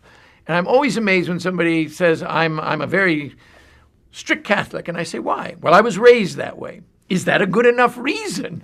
I was raised a Jew. I didn't stay a Jew. I was also raised a Hindu. I didn't stay a Hindu. I was raised a Buddhist. I didn't stay a Buddhist. We have to find our own path. And the more energy we put into this, the more thinking goes into it, the more reading, the more open our minds are to information and to other opinions, the better. Then we can give informed consent. See, people are eating meat now without giving informed consent. They're not informed, so they're not really consenting. It's like a bad drug. I mean, I don't believe, since I don't like psychiatry, I don't believe in psychiatric drugs. I don't believe anybody should take Prozac or Haldol or any of the major tranquilizers. But at least if somebody's going to take it, they must be informed before they say, okay, I'll take it. And that means they have to have access to information that clearly the drug companies don't want you to have. And I feel the same way about eating meat. When we eat meat, it should be with informed consent. That means we have to know, how was that animal raised? And if somebody tells me, oh, he was very well raised, really, can you give me some of the details? At what age was it slaughtered? Really, how long would it ordinarily live? What did it eat? Did it have companions? Did it have a sexual life? Was it confined? And of course, the answer always is, none of these animals were ever allowed to live the life they were designed to live. And therefore, I can't give my consent. I see health now. I used to see health as the opposite of disease, and I don't do that any longer. I think of health as our natural state. I really do believe that if we were not interfered with, if our bodies were not poisoned with toxic substance, and that's food and the environment. If we lived in a pure environment, we would be healthy. So I feel that health is not, it's our natural condition. We were designed by evolution to be healthy.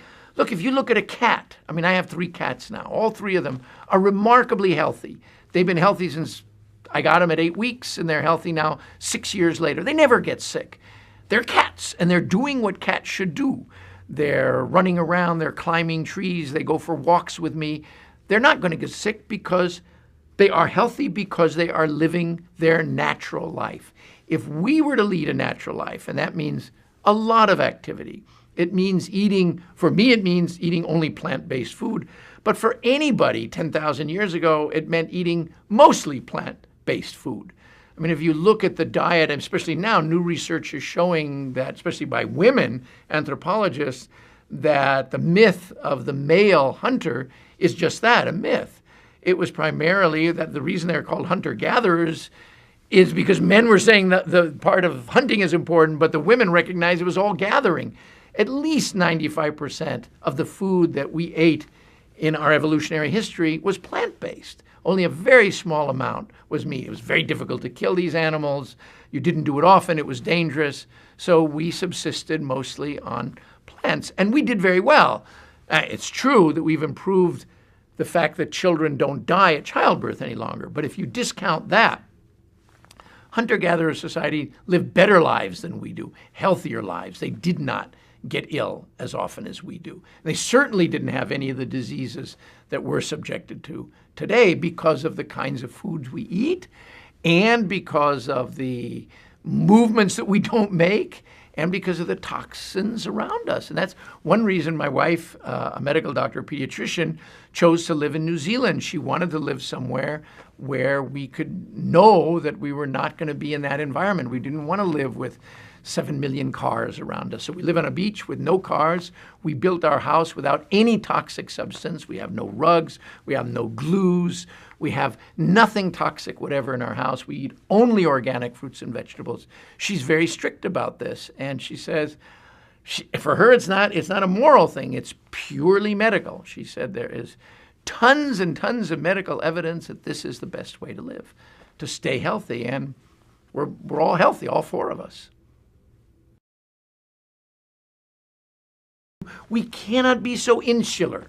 You know, people have been fighting this problem and thinking about it deeply for the last at least 50 years. Where? All over Europe. I mean, if you look at the healthcare system in the Scandinavian countries, if you look at France, even England, I mean, they are far superior to our system. It's not that the medical learning is any better. It's not that the medical doctors are any better, but the system is better because so much of the incentive to earn huge amounts of money is taken away. So doctors there are more on a par with plumbers. In New Zealand, we have socialized medicine. I mean, I know that word is a bad word. They don't call it that, but that's basically what it is. Everybody is insured. Everybody has free health care. And what this means is doctors don't earn much more than plumbers. And that kind of egalitarianism is very good for medicine. And I think we have to come back to that eventually. So I think we need somebody with the vision to say, hey, they're doing it right in Europe. Let's send our key people over there, let's learn from them, and let's imitate them. Let's take on board a lot of what they do. Because they really do have it right in France. I mean, nobody waits in France. France seems to me, what I've seen of it, even superior to England, and Germany sort of in between. And the Scandinavian countries, I don't know that well, but everything I've read indicates that they're doing extremely well in those countries.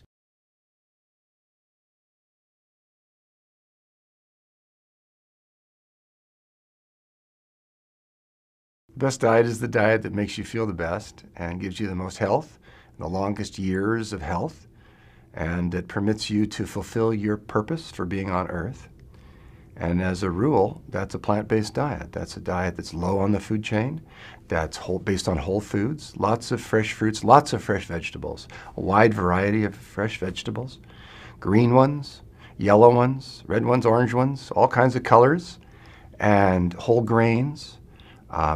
It doesn't include things like high fructose corn syrup. It doesn't include things like hot dogs and hamburgers. It doesn't include things like milkshakes. It's interesting, it doesn't include a lot of things that are standard in the American diet. So the best diet in our society actually is one that's very different than the one that most people are eating. I am part of the Baskin-Robbins family. My dad and my uncle founded and owned and ran that company. And I saw the results of eating a lot of ice cream in my family. And they weren't healthy. They weren't happy. And that was one of the first things that's stimulated in me a desire to find a different way of eating and a different way of living that was more respectful of our bodies, more respectful of the earth and of the natural order and of our own natures. And I moved away very young. As soon as I got away from living at home, actually, I moved away from processed foods, adulterated foods, refined foods. I became a vegetarian. And it was an act of rebellion in some ways against the dominant cultural direction that's so meat-based and dairy-based. And what I found was I felt better. I felt lighter, I felt clearer, I felt cleaner, I felt freer. And I had a joy in my cells that I had never known before.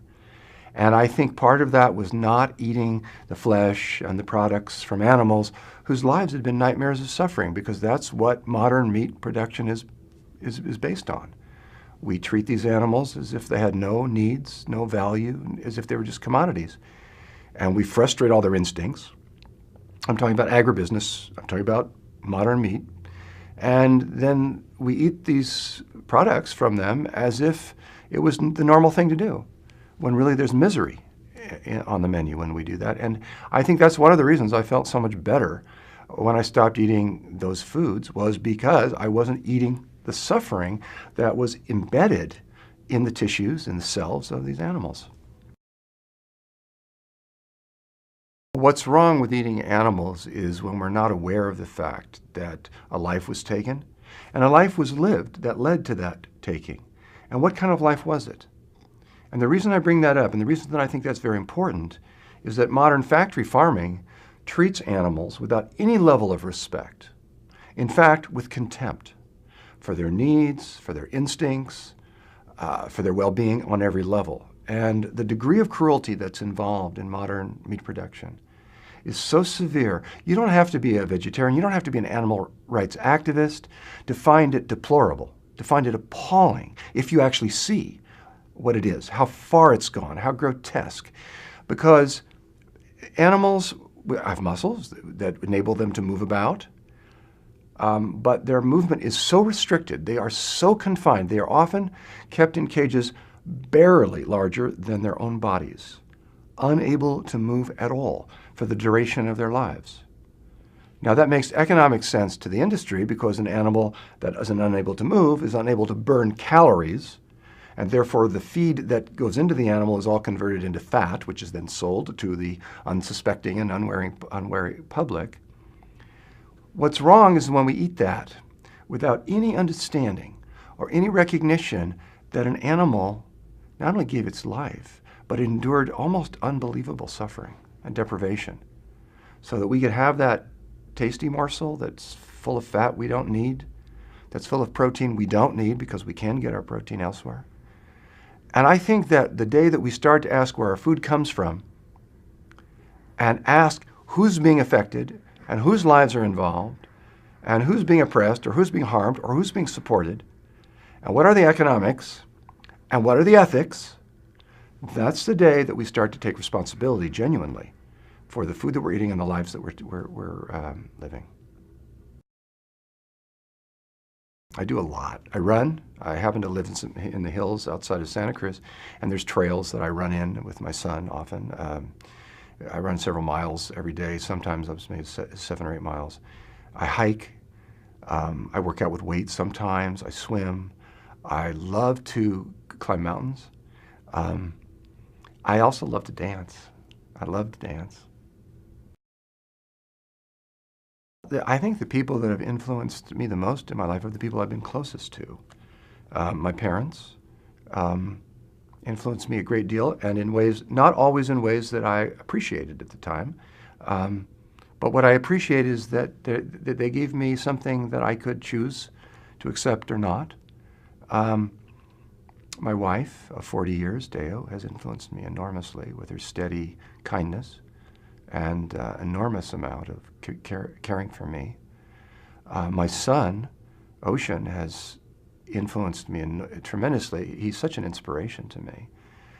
He's such a fine, caring, thoughtful, conscious, committed person that he brings out the best in me, always has. And I'm very grateful for that. I've had teachers and mentors. There are many lights in our world. There are many people who are bringing wisdom and truth and understanding and knowledge for us to share, and are rejoicing and grateful for the privilege of being that kind of a vessel. And I take help wherever I can get it. It's a scandal. It's a tragedy. It's an outrage that we don't provide basic care. We don't do very much in terms of public health. We don't do very much in terms of prevention. It's one of the things about our society that is most out of phase with our needs and our best potentials. It's actually a source of great pain to me and to everyone who's noticing how badly askew it is.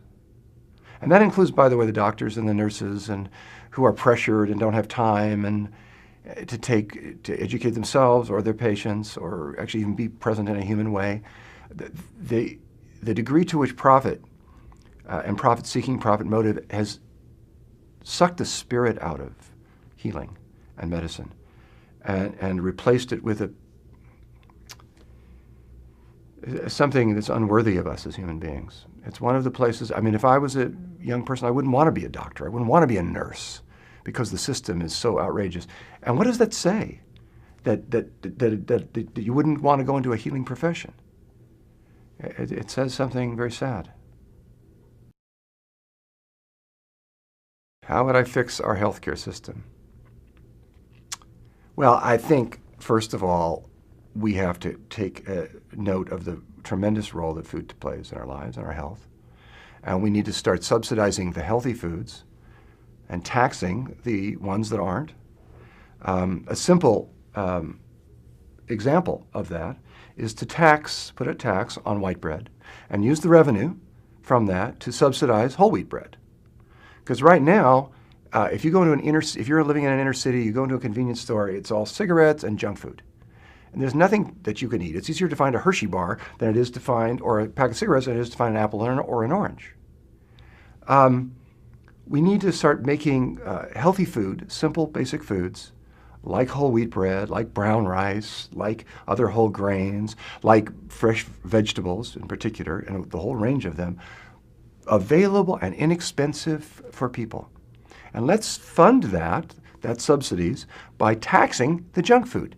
We all know what they are, and that'll make them less attractive to purchase because it'll raise their prices, and it'll make it more attractive to purchase the healthier foods because they'll be less expensive.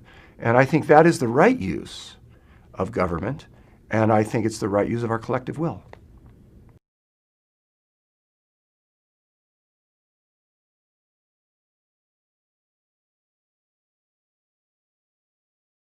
When I went into medicine, I went into surgery.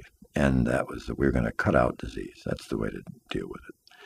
But I hadn't been at this more than about 10 years. Then I began to get very disillusioned. I was chairman of our breast cancer task force, and yet no matter how many breast operations that I was doing for cancer, I wasn't doing one single thing for the next unsuspecting victim. And you can say the same thing about the intestinal surgeons who were operating on colon cancer, the same thing about the prostate surgeons who are the urologists who are operating on prostate cancer. And yet, just imagine how powerful it is when you begin to get unsettled with this and what you're doing, and you seek out and you start reading, as I did, the epidemiology of these diseases in other nations. When I found out that breast cancer was 20 times less frequent in Kenya, and that in the rural Japan during the 1950s, it was very infrequent. But when Japanese women would migrate to the United States, by the second and third generation, they now had the same rate of breast cancer as their Caucasian counterpart. Well, how powerful is that? And if you looked at prostate cancer in 1958 in the entire nation of Japan, how many deaths, autopsy proven, from cancer of the prostate in the entire nation? 18. 18. Has there ever been a more mind-boggling epidemiologic figure? By 1978, 20 years later, they were up to 237 deaths. Nothing compared to the over 30,000 that we'll have this year. So you begin to see this, what unfolding is this very, very, very powerful display of the power of nutrition as you see the epidemiologic data. If you want to go the other way around, you look at the island of Micronesia or Nauru. A century ago, a population living healthily on their native Polynesian diet of vegetables and fruit and some grain. And along came the cowboys and discovered that they were lying on all this incredible island of phosphates from all the wonderful bird droppings that had been going on for hundreds of thousands of years. It was such a rich gold mine of this mineral that along came people who began shoveling away the island, and they were paid very handsomely. And the more they got paid, the more westernized they got, and they were having 5 meat dishes a day, and suddenly 1/3 of them were diabetic, and they were getting all kinds of heart disease. So literally, not only did we destroy the island by taking away all their bird dung, but we then gave them all this horrible disease. It was worse than the Europeans bringing syphilis to the Indians in the United States. So there are such powerful natural examples of this. Now, how did I make this transition? Well, when I began to see these tremendous and very profound and powerful epidemiologic differences, it was apparent to me that the only way that we were really going to turn this around was to show the power of nutrition. And I thought that the greatest chance to do this was not with a malignancy, but the greatest chance to demonstrate this would be with the leading killer of men and women in Western civilization, which is cardiovascular disease. And the idea was that if we could have patients who were terribly ill with heart disease consume the same plant-based diet that we see in those nations where the disease is virtually non-existent and where they keep their cholesterol total less than 150 and their LDL under 80, that maybe we would have a chance to either arrest or possibly even reverse this disease.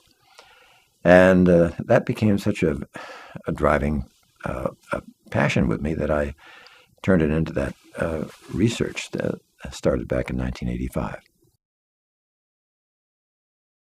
Although I was born in New York City, we lived there till I was just about 7 years old. We then went to back up to the old Esselstyn family homestead, the farm, which has been which has been on our family since 1675. One of the few in New York State that's had the same family for that long. And there we had cattle. It was originally a dairy farm, and then it was converted to an Aberdeen and Angus beef farm.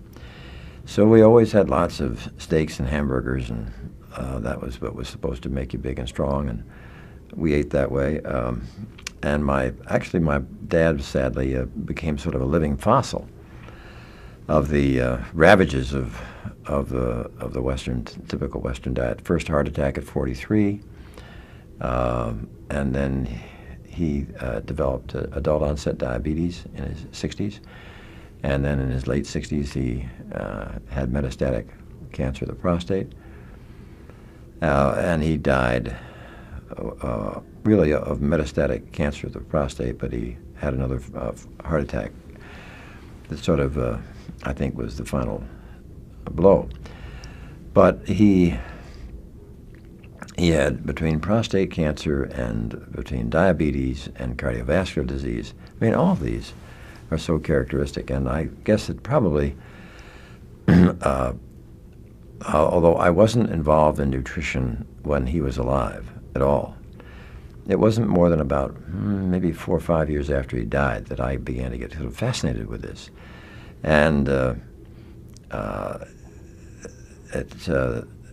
that was sort of the background of the environment in which I grew up. My brother and my sister, we all ate the same diet. But it wasn't really until about 1984. I'd been thinking about this for 3 or 4 years. I'd read Pritikin's book. I actually read the first book, the John McDougall had back in '83, the McDougall Plan. And all of those factors, plus my own background, just sort of all came together and crystallized, and I just said, this is something I got to do. And so I know how strange it must be for a general surgeon to go into studies on nutrition, but it just has fascinated me, and that was the background.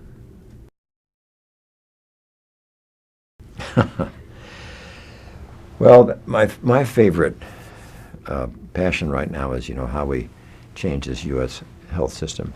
When you think about the fact that here are our great old U.S. corporations, General Motors, Ford, Chrysler, I mean, the backbone of a good old U.S. of A, crumbling to their knees because they cannot meet the health payments for their employees or their retirees. Well, how are we going to change that? Are we going to start arguing from which pot of money we do to try to get these workers at GM and Ford to get their bypasses paid for, to get their stents paid for, all their other health needs, or should we try to put the responsibility on them? First of all, on ourselves as a profession, to be creative enough to work with the union leadership, to work with management, to show these workers how to eliminate these health problems. Not pay for them, eliminate them. And there's got to be some sort of way that we can work synergistically, because the evidence is there. I mean, the information is there. We have to figure a way to be resourceful enough to convey that. Oh, I think my dad was, even though he was crumbling from these diseases, Dad was kind of a giant in terms of his ethics, his honesty, his behavior, his stick-to-itiveness. I think that I haven't talked much about it, but I did write a thing that you may or may have read. Maybe you did read it, on the Olympic Reflections in my website, Jeff, and that was when you just don't quit. I mean, if it gets tough, then you just dig in and you pull a little harder. And a lot of that attitude that I think I rubbed off from my father. And I still remember, remember exactly the blue sweater that he was wearing at the time that he and I were out. By this time I was in practice. And it was a couple of years before he died. And he was commenting how he had been the chairman of the Physicians Committee for Medicare under Social Security. Because, as you may or may not recall, back then when Kennedy was doing this, the AMA, of course, was against it. But there were a group of doctors, and my dad was in that group, who said, this is nonsense. You don't ask people to take a means test before they can get medical care. We as a government have to have a responsibility for this. And so that when this group of doctors got together, they said, well, we got to have a chairman. Well, they said, yeah, you're going to be the chairman. So we have this giant picture up at the farm where here is Dad and Ben Spock and Abe Ribicoff from Connecticut and others talking on the porch with Kennedy at the White House. It was really, really kind of fun. So my dad was certainly a key in that regard. And then, as I mentioned, certainly just the knowledge of what Pritikin did. And I mentioned that I read and was influenced by, I think, John McDougall's first book, the the McDougall plan. And of course, Ann was very supportive when I got going and got started with this. I would be nowhere without Ann, and she's been an absolute angel in being an integral part of this. And also, I think once we got going in this and we began rubbing elbows with the kindred spirits. I mean, the fact that it helps me when McDougall succeeds, or when Furman succeeds, or when Ornish does. It helps all of us. Or when I'm kind of proud about the fact that our study is now out there at 20 years in the book, which makes it the longest of its type, and that we can sort of just throw it back at the cardiologists who say that these people, if they do start this, they won't stick with it. Well, they've only stuck with it for over 20 years. So who shapes your life? I think that's the best I can do to help you there. Of course, the kids were very supportive too. I shouldn't forget them, because our kids were pretty well grown when we got into this.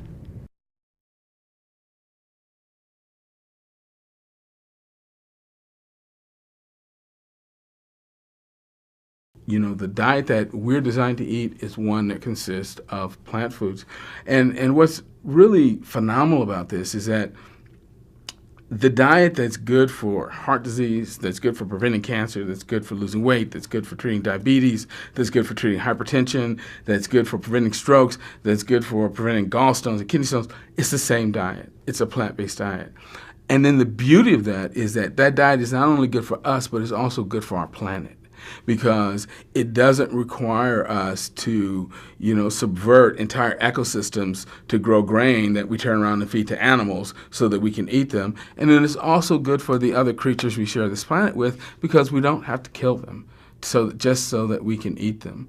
One of the things that you'll hear me talk about tomorrow is that it's just really, really affected me recently. It's just this looking at what's happening to the oceans and how we are absolutely emptying the oceans of major, magnificent species of animals like bluefin tuna and swordfish and so on, simply so that people can eat them. And to take an animal like a bluefin tuna that can swim 50 miles an hour and live 30 or 40 years and grow to be 1,500 pounds and, carve it up into sushi is such a heinous sin. I can't even find words to really characterize it.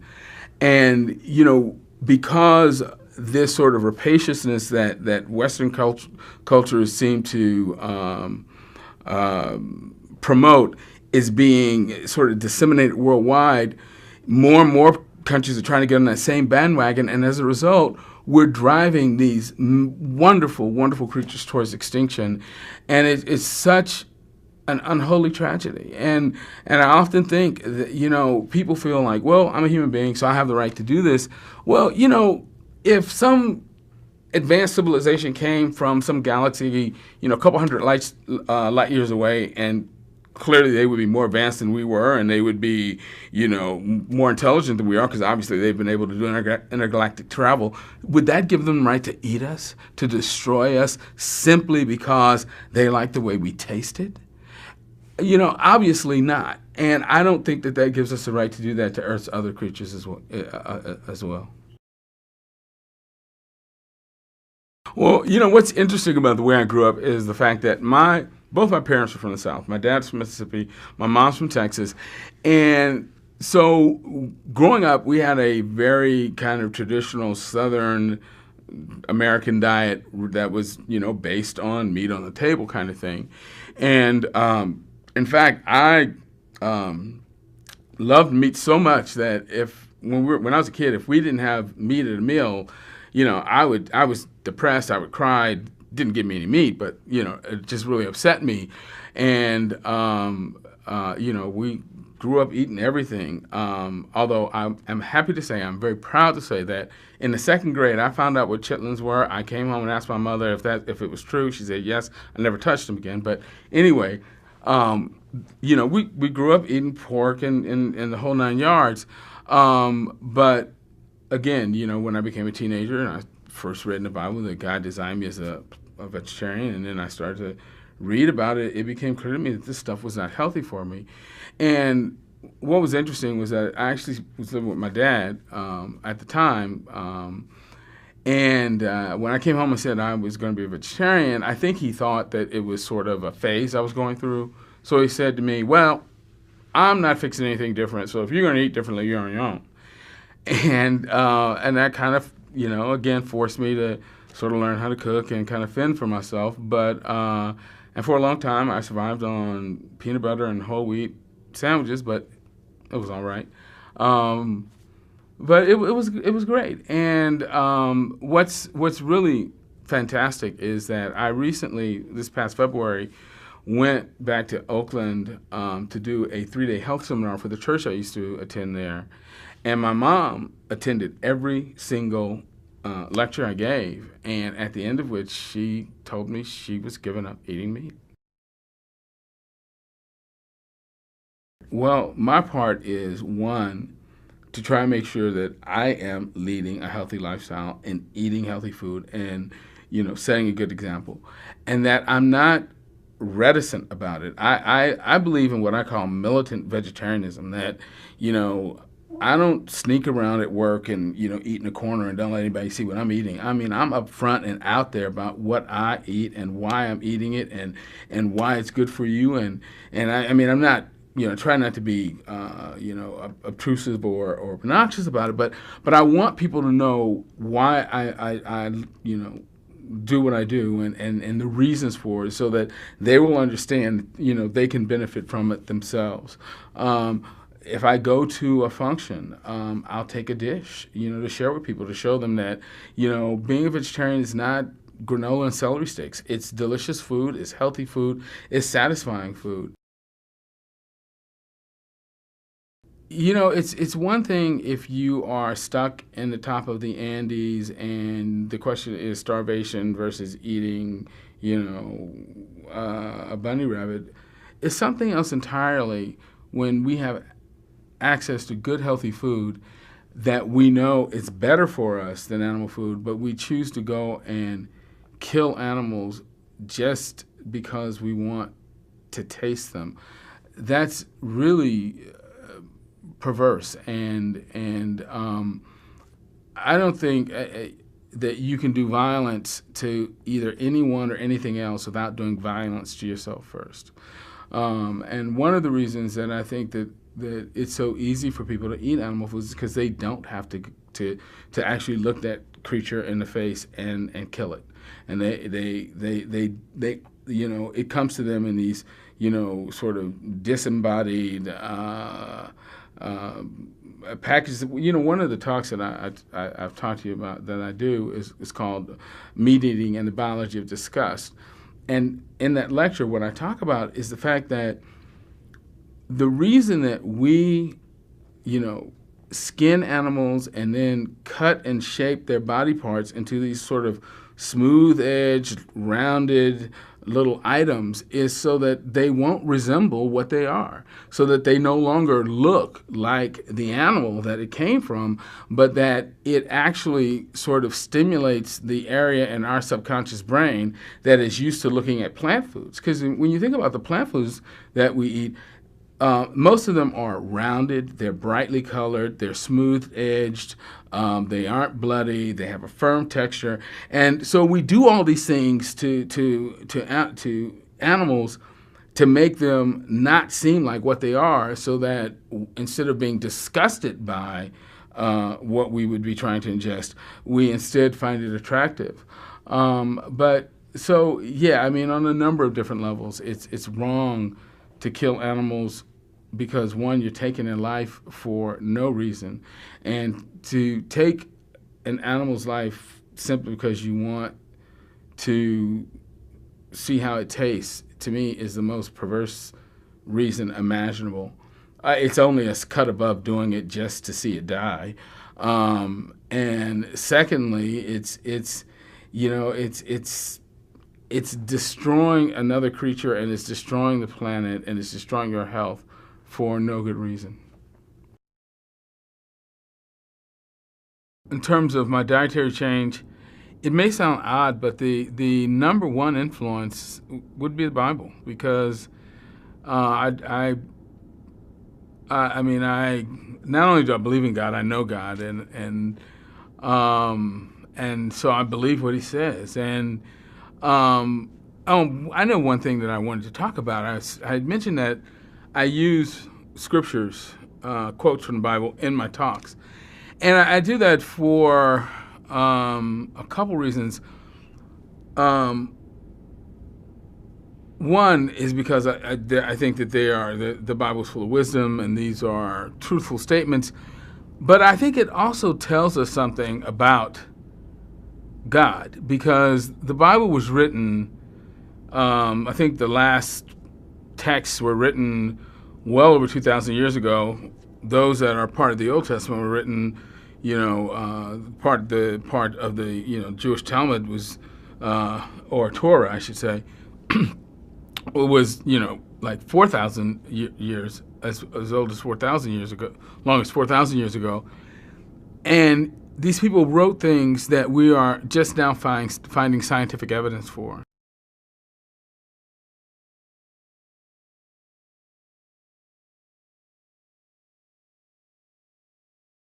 The scientific evidence is fairly clear that humans thrive on a plant-based diet that's relatively low in fat, high in fiber, avoids processed and refined foods, comprised of whole natural foods, lots of beans, rice, corn, potatoes, steamed vegetables, raw vegetable salads, fruit, minor amount of nuts and seeds as condiments to keep the fat content in the diet low, and that's the best diet for humans.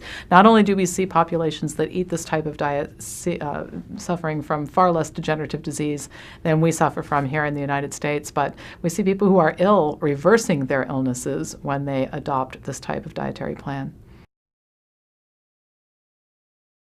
Unlike a lot of people who find out about dietary excellence and optimal habits because they're ill, I found out a little bit different way. I'm really fortunate, and that was just through seeing some good articles about the impact of diet and lifestyle habits on health.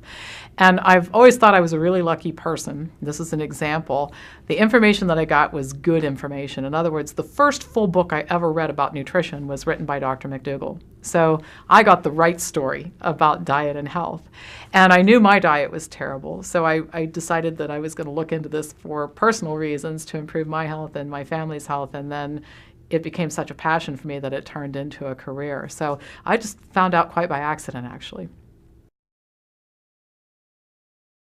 I grew up in the Midwest, and of course it's the land of dairy farms and beef cattle and people.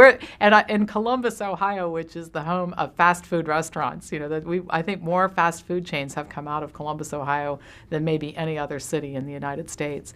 And I grew up eating a fairly typical diet. I spent many years as a teenager dancing, and so I starved myself a little bit to be thin, and that was maybe more negative than some of my other dietary excesses that happened later on. But in any case, as I grew into adulthood, I lived on junk food. That was my diet: coffee, cookies, fast food. Didn't really pay any attention to what I put in my mouth. I was lucky that I didn't develop a weight problem. Maybe that would have gotten my attention. But eating a little junkier version of the standard American diet. And I always tell people I thought the two principal food groups were sugar and caffeine. I think we have to back up and start working on children in school, because that's where the problem starts. And we have this myth that kids are somehow going to outgrow their poor eating habits and outgrow their weight problems, and we know that that's absolutely not true. So I think we have to focus on two things in schools. One is the education that children get about health and nutrition, which is too often industry-sponsored and just plain inaccurate. And then we have to focus on what we're feeding these children in school. The idea of offering chicken nuggets and pizza in the cafeteria may be appealing to a 9-year-old, but it's certainly not the diet that they should be living on. So it's very, very important, I think, that we start to clean up the supply of junk food, which is readily available in almost every public and private school in the country. Well, I think there are a lot of issues about eating animals that we need to talk about. I think the first thing is the degree of animal consumption in the diet. If you look at it from strictly a health perspective, the reality is that most people on the planet who are optimally healthy are not vegans. For example, the Central Chinese eat some animal foods, but as a percentage of total calories, it's very, very small. So we're destroying our health by eating the amount of animal food that we're eating. We're destroying the environment by eating the amount of animal food that we're eating. The reality is that global warming, which I think everybody is concerned about, is as much caused by the farming of animals as it is the emissions from automobiles. We don't like to talk about that quite as much because it's, people get upset about that. The USDA is very powerful in our country in terms of recommending the consumption of agricultural products, including animal foods, but we're destroying our environment through this. And the way that animals are treated, I take serious issue with. These factory farms are abusive to animals, and I think if most people had the opportunity to really see what goes on in factory farms, they would not be willing to buy the products that come from them. And that's ultimately how we'll close those down, by the way, is just dry up the demand. If there's no demand, then the supply will go away. People can decide who they're going to be, and they can change their mind about that at any given point in time. I'm a good example. I used to be a garbage eater. I ate cookies and drank coffee all day long. And I made a decision not to do that when I was presented with information indicating that that was not a good idea and that there were much better choices available and that there were some pretty compelling reasons to change the way I was living my life. The reality is that what we eat affects many aspects of our personality and our quality of life. Diet affects depression, or the lack thereof. It affects your energy levels. It affects your outlook on life. It affects your stress response. One thing I've noticed about myself is that due to my high level of activity and all of the things that I'm engaged in, I actually have more things to be stressed out about today than I did 15 years ago when I was eating cookies and drinking coffee all day. But my response to the stress today is significantly better because I'm well nourished and I'm calm and I can think clearly. I'm exercising, which reduces stress and all that sort of thing. So I think that who we are can change based on our decisions. We can change a lot of things about ourselves, and I think that adopting a program of dietary excellence can influence a lot of aspects of our personalities and the way that we respond to the world. I think the U.S. healthcare system needs a lot of help, in so many different ways. The first thing is that we are teaching people to pay attention to their health when they're ill instead of paying attention to their health when they're healthy. Our system of diagnostic testing, I think, promotes this whole idea. Diagnostic testing is a double-edged sword. Good idea to do sometimes. We get valuable information from it, but we focus a lot on it. And I think we lead people to have a false sense of security in a couple of different ways. First of all, because sometimes we give information about biomarkers that is just plain incorrect. Good example, people have their cholesterol levels tested and it comes back at 200, blood levels of 200. And their doctor tells me, well, you're in normal range. Well, you don't want to be normal in a country of sick people. That would be my first response. But the other thing is there's nothing protective about a cholesterol level of 200. If we look at populations on the planet where cardiovascular disease is virtually non-existent, we see cholesterol levels ranging from a low of 70 to a high of 170. In other words, their sickest people have lower cholesterol levels than our average person in this country. So, that person goes home from the doctor's office thinking everything is fine, and it's not. And then, of course, we have a whole population of people that have these diagnostic tests done and are told everything is normal. And they say to themselves, you know what, sitting on the couch and eating McDonald's is working out pretty well for me, so I'll do it for another year, and then I'll get tested again, and I'll see if I'm still getting away with it. And it's that idea of telling people you pay attention to your health when we tell you you're sick, instead of saying, well, I'm healthy now, what can I do to make sure that I continue to be healthy for the next 20, 30, 40, 50 years? So I think our approach to healthcare is really to teach people to deal with illness rather than teaching people to prize health. If I were in charge of the United States healthcare system, I think the first thing that I would do is I would change the perception that people have about the role of insurance in healthcare. This is a very important issue. We have developed a mentality here that insurance should pay for everything. And when I give lectures, I talk about the fact that if I turned in an insurance claim for everything that needed fixing at my house, my homeowner's insurance would be $14,000 a year. I mean, if the sidewalk's cracked and I expect the insurance company to pay for it, I need a new skylight, I want the insurance company to pay for it. Think about what my homeowners insurance would cost. But that's what we're doing to the healthcare system, to the insurance reimbursement system. So I think people should take responsibility for self-care and use insurance for catastrophic care, which means that we would have to teach everybody how to practice dietary excellence and optimal habits. And that should be taught in school. We should start at a very, very early age programming children to understand the importance of taking good care of themselves and what that really means. So those would be some important changes. I think the second thing, another thing that I would address, and I am addressing it, is we have to change the laws in the country, both at the federal and state level, as it pertains to who can give out information about health, and allowing more complementary and alternative practices and people who are alternatively trained to engage in healthcare professions, because we have a lot of people that aren't really very well trained about diet and lifestyle who are the principal deliverers of information about healthcare, and that creates major problems in our system. And I would change and I am working on this too, change the employer-sponsored healthcare system where employers would, of course, continue to pay for health insurance and that sort of thing, but they would take a more active role, since they are paying and helping to keep people healthy, and doing company-sponsored programs, mandated programs on company time that work on company health, employees' health. I was heavily influenced by the work of John McDougall. The article is written by Colin Campbell. It was before he had come out with the China study, but he had published numerous articles in scientific literature, which I had an opportunity to read. I read Dean Ornish's book. I read stuff that had been written by Dr. Neil Barnard, and I became really firmly entrenched in this idea that, first of all, there was a direct connection between diet and health, and the idea that there is absolutely an appropriate diet for humans, that this whole debate that's happening out there is just a lot of people sharing their opinions and telling stories, but if we look at the science, that it was very clear what diet humans should be consuming. So those were my early influences, and to that I've added, Dr. Goldhammer and Dr. Lyle and their work at True North, Dr. Esselstyn at Cleveland Clinic. I've had exposure to so many more people who have the right idea about this too.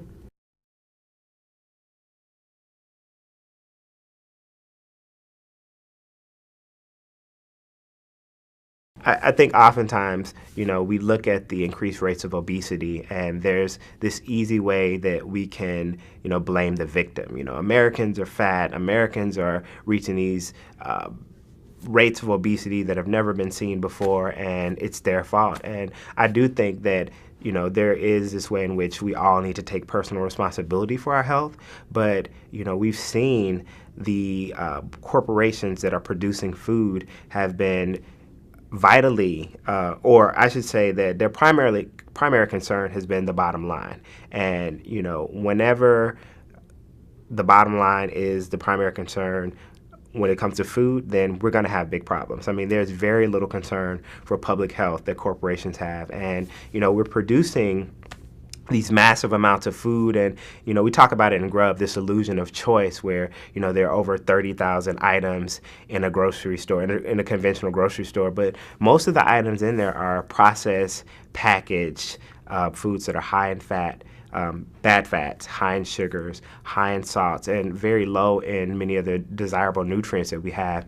And unfortunately, most Americans, that's what they think their choices are, and they don't understand that we're missing true choices of diverse, fresh, local produce that, we all need to have a more healthy lifestyle. So many Americans are confined to these choices in conventional grocery stores. They're being bombarded with ads, billions of dollars of ads that are being spent to convince people that these are the foods that people should eat. And I think that it's one thing to talk about the adult rates of obesity among adults, but I'm more concerned with the rates of obesity among young people. And I think that the problem that I see is that these corporations are marketing to children, and very manipulatively, very slyly, and oftentimes very surreptitiously. But young people don't have the discerning faculties that many adults have. And I think that it's hard enough for an adult to, think about making healthy food choices when they're being told to buy this, eat this, consume that, when, they're the most unhealthy food products. But when they're young people who, don't have a lot of disposable income, who are badgering their parents to get these things that they're seeing on TV, and, they're eating these foods, and unfortunately they're eating in more copious amounts than we've ever seen. In my opinion, the answer is community-based interventions. While I do think that we need to hold corporate entities accountable. We need to keep one eye on them. We need to hold the government accountable and ensure that, there are true standards being created to create a healthy food system, to support small farmers, to create a food pyramid that reflects not the concerns of corporate entities, but the true health needs of the citizens of this country. But I think more importantly, we need to have people living in communities, creating community-based solutions that bring healthy, local, organic, or sustainably grown produce into our communities. Because, there's one thing when we talk about the health factors or the importance of bringing healthy food to the community, but there's so many attendant issues that I think when you look at food, you address as well. And there are so many cutting-edge community-based organizations that are doing this work, and I think they're great models of the way in which we can not only bring healthy food into community, but we can stimulate local and regional economies. We can green communities and beautify local environments, reclaiming green space. We can create jobs for young people. So there's so many things that I think food can be a springboard for addressing. And for me, food is a human right that healthy, safe, affordable, culturally appropriate food is a human right that I think we all are afforded. And when we look at many communities that don't have access to this type of food, I think that we often see that there are a number of other issues or a number of other human rights that are being addressed. So, people talk about, healthy food being unavailable in low-income communities. And, I talk about it as being one indicator of a material deprivation in these communities, because usually when you don't have healthy food, you have failing infrastructure, high levels of illiteracy, low levels of income, dilapidated schools. So all these other human rights that I think people in these communities aren't being afforded. And I think food's a great way to have conversations about a number of these other issues and address them using this kind of basic primal need that we all have to look at these other things.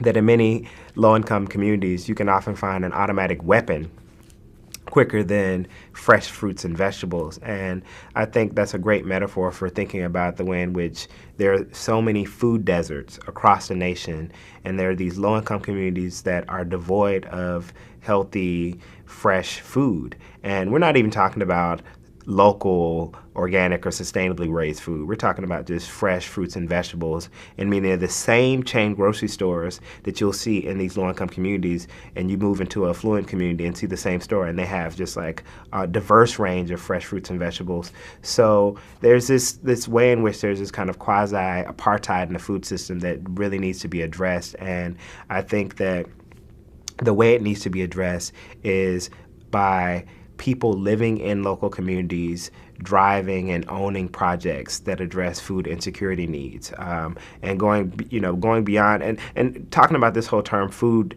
justice. What food justice does, it goes beyond direct service and advocacy and calls for locally driven, locally owned responses by people living in communities, because I've seen so many well-meaning projects fall flat on their face because they don't have buy-in from people living in the communities, and they don't have the people who are the denizens of these different food deserts being in charge of thinking of ways to create access for food in these places.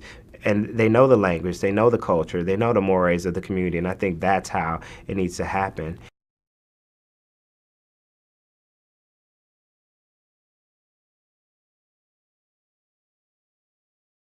Greed is the cause. Greed, if unchecked, just expands, and we expand. At a certain point, we're going to meet the limits to that. We won't be able to just eat and eat. How can we change what's going on? I would say the quick answer is to wake up.